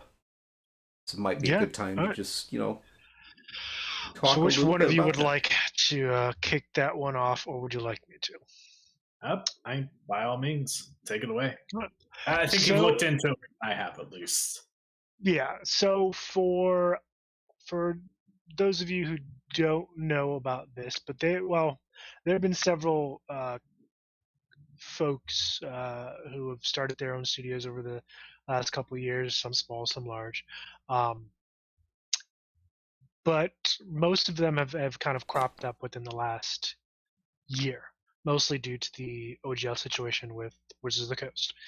One of those individuals, he has a channel on YouTube called The Dungeon Coach, and he actually has started his own game called DC20, which is, and again, take it with a grain of salt. I don't know all the ins and outs of it. I've watched a number of videos on different aspects that he's put out. Great guy, great content, both D&D and otherwise. Highly recommend you go check him out. It feels like to me it is a improvement on what D&D could potentially be. It feels like it's kind of a bit of a mix mash of elements of Pathfinder with a lot of the customization there, or customization options there, and some roots in D&D. Definitely not a bad thing. Again, you know, when you're creating something, you don't need to reinvent the wheel. Take what works and make it unique, make it your own. And he's done this with his DC20 system. Cutting out a lot of the complications that arise with games like Pathfinder and D&D, a lot of the number crunching and things like that, kind of streamline the process. He's also came out with this very successful Kickstarter, I believe, Alkander's Almanac, which kind of it's a DM resource that kind of helps alleviate some of the pain points of DMing for D&D 5e, and kind of gives you some kind of out of the box ideas that you can kind of use in your games. So the guy knows what he's talking about. But with regards to his DC20 system, again, it is unless I'm mistaken, it's a D20 system. Basically, it's a heroic fantasy that, in the vein of D&D, you play these characters that, are the typical. Well, I believe he has 11. 11. A few ancestors, as he calls them. How many Kickstarters do you guys support a year? As much as I can afford, which at the moment is not very many. I'd support all of them if I could. yeah, I would support most of. Well, not all of them, most of them. The good one. As a studio right now, just to be completely transparent in this, as a studio right now, we don't support any, but individually we do support various Kickstarters and artists. So I mean, there's a couple of artists that we work with that are actually going to be producing some content for our own material that regularly have Kickstarters for their material. That we support. So we're very, very heavy believers in supporting the community, and especially the people who support us is really what it comes down to. If you're part of that circle and you support what we're doing, then we're going to reciprocate and we're going to support you as well. Yeah, absolutely. So again, DC, the DC 20 game coming out. I don't believe it has an actual name just yet. I believe that's just a system name. But don't quote me on that again. I don't know all of the ins and outs. This actually was just released recently. I think the turn of the new year, towards the end of last year. Basically, again, he's taken a lot of the pain points out of kind of the traditional TTRPGs. Action points being something that on the surface looks new, and it is in the way that he's handling it. It's similar to Pathfinder in that, for those of you who have played Pathfinder, when you're taking multiple actions, there's a stacking. Basically, it would be akin to disadvantage in D&D. So stacking -5. He's also streamlined a lot of the mana, the spell slots. Got rid of those, doing mana points, which is an interesting take. I like it though, and damage. Again, kind of got removed a lot of the crunch. Damage, each weapon, according to his system, is a flat damage scale. But there are ways, skills, spells to increase your damage. So yeah, like one thing I believe was like for every 5 you roll above their their DC to hit. So like say you need a 15 to hit your enemy, and you roll a we'll say a 26. That's 11 over. For every 5 you roll over that DC, that's 1 extra damage. So that would deal like 2 extra damage because you rolled 11 over. Yep. So there's ways to add variance to the damage you deal, besides there's also like abilities. So say if you're like a paladin, did like a divine smite type thing, that would be more damage. And he also has like each weapon having unique aspects to it. So like I believe one of the things he describes was like an axe would deal extra damage to enemies that are bleeding. So then that's another like +1 damage. So there's a lot of variance to the damage being dealt, despite a weapon like at its base dealing a static amount, which is I like. It also helps you kind of like choose, like, be a bit strategic with how you're dealing your damage, because it's like, hey, I know, like, I have my axe, it deals bonus damage to things that are bleeding. That guy over there is bleeding, so that's a way to kind of bop his ass. Yeah, go bop him. Get them, choose your target strategically. And he's done. He's done one thing that everyone who's ever played a martial class in D&D has always wanted: skills, weapon-based skills. You got the spellcasters who's slinging spells left, right, and center, and meanwhile you got the freaking fighter over here just bonking people on the head with his axe, and that's it. That's all he's got. So he's added an aspect. What more do you need? I want some skills, damn it. Yeah, I mean, that's one of the things I appreciate what Baldur's Gate did with weapons. That each of them would have like a weapon skill of some sort. That was nice, so that when you're playing a martial class, you aren't just doing attack. She gets bored real fast. Some options. Yep. So again, I think I will attack again. I get like D&D martials are meant to be simple as to be like more like new player friendly class. I get that, but sometimes they should also have some things that are more appealing, that like it can make it easy to learn, but there should be something else in there to keep things interesting, you know? Most excellent. So, do we want to take a little of an opportunity here to talk about our own system? I think we can, but I do want to preface this with saying that we're still in a stage where we're still forming quite a lot of things. So nothing I'm about to say is going to be set in stone. Mm-hmm. But watching that video on DC20 was very surprising to me, because some of the ideas that we've discussed in our own meetings have been strikingly similar to what he's talked about. Like, for one instance, he talks about an action point system. Like, we've talked about an action point system. We've also talked about a different type of action system.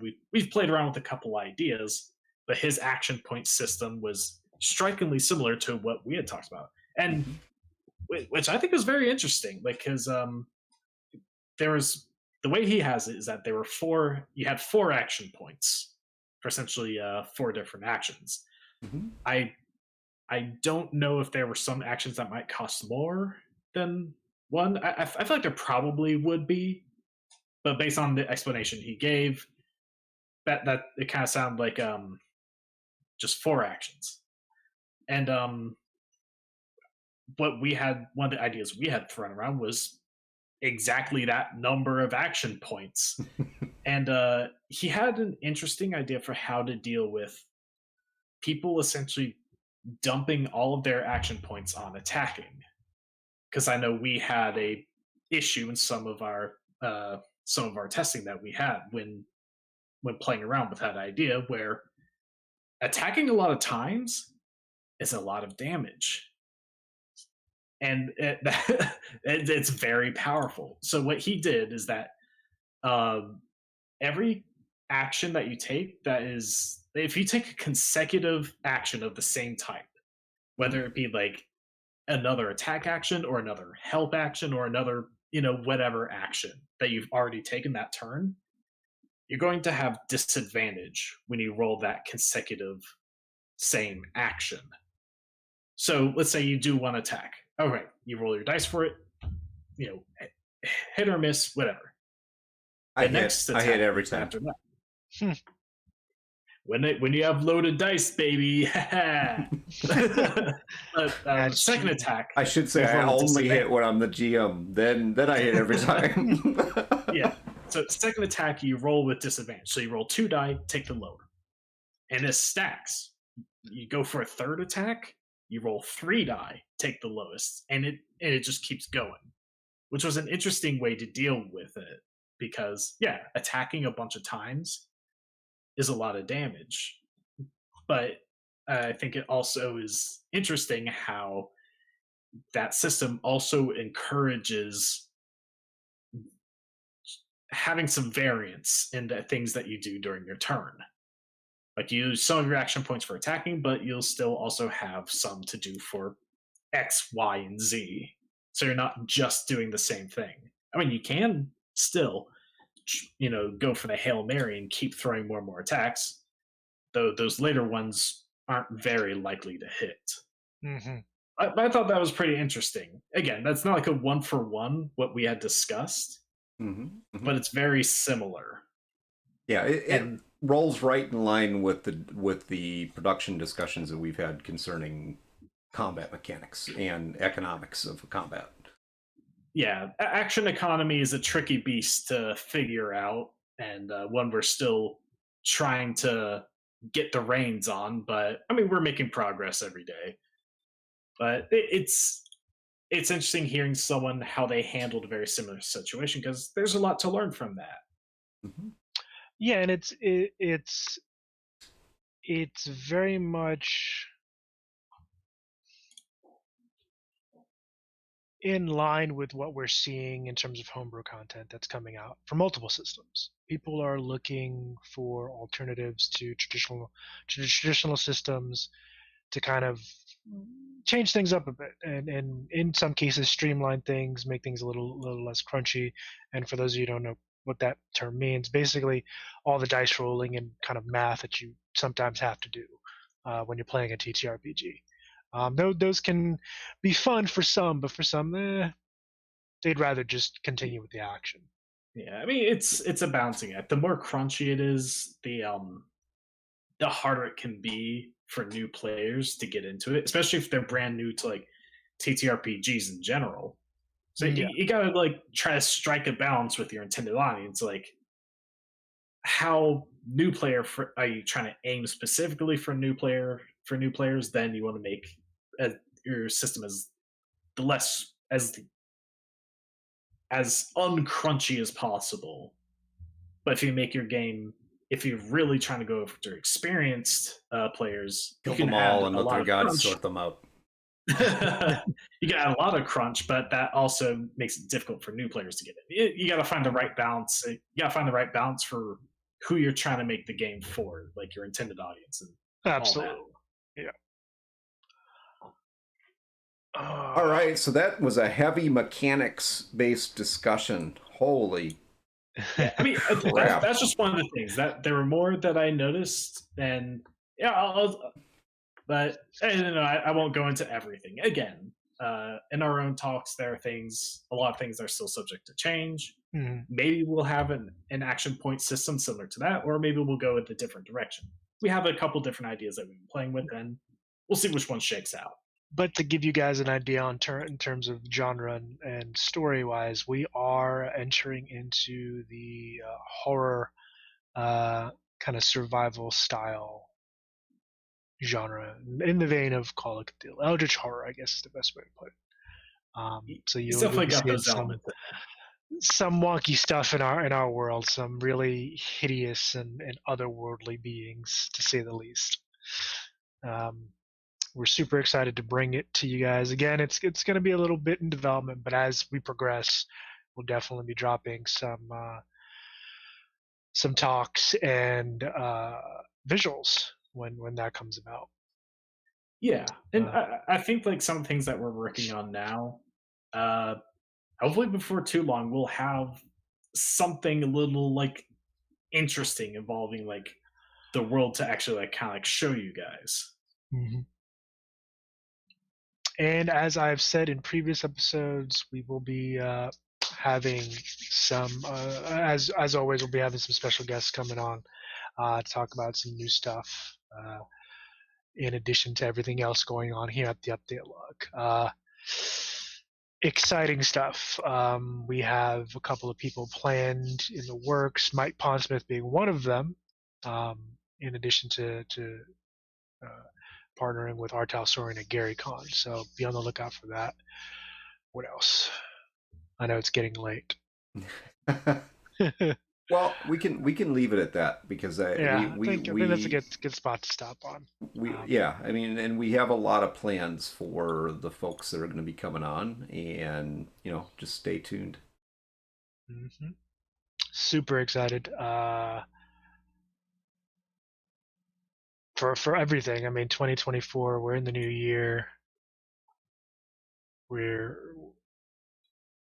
I don't know. I'm at a loss for words because I'm surprised it's been this many months. And again, we're entering into a new year, and we're still trucking along. It's surprising. Yeah, I think 2024.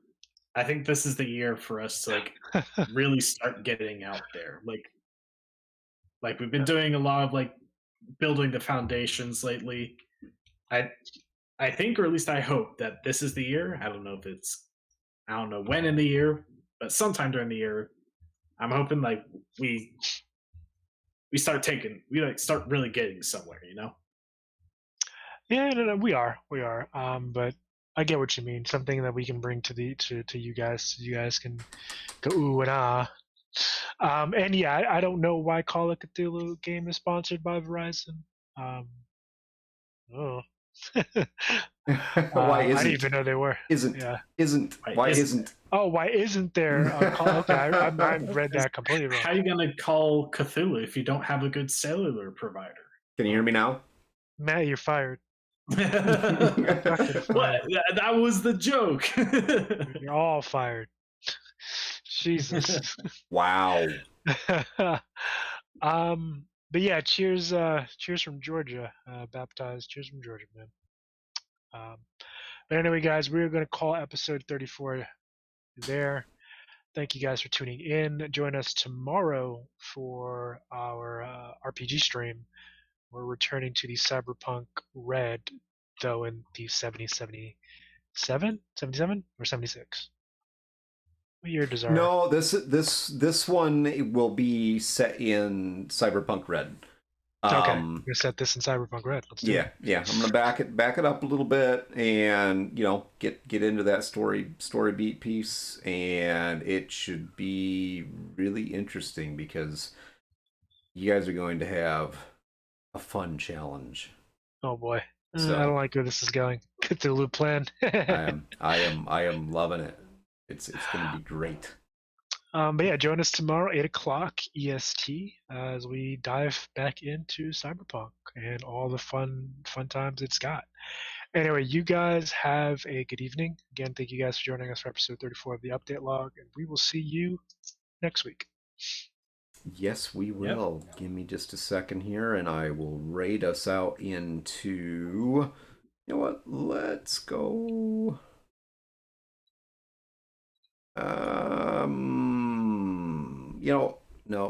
No. Little Bones. We'll go visit Little Bones tonight. All right, everybody. So, and of course, this timing thing is just not my thing. It's really not. No. Now we have to sit here awkwardly and stare at each other. All right, everybody. Have a good night. Thank you very much for being here. We'll see you tomorrow night. And if we don't see you tomorrow night, we'll see you next Wednesday. Yep. See you guys next time. Adios.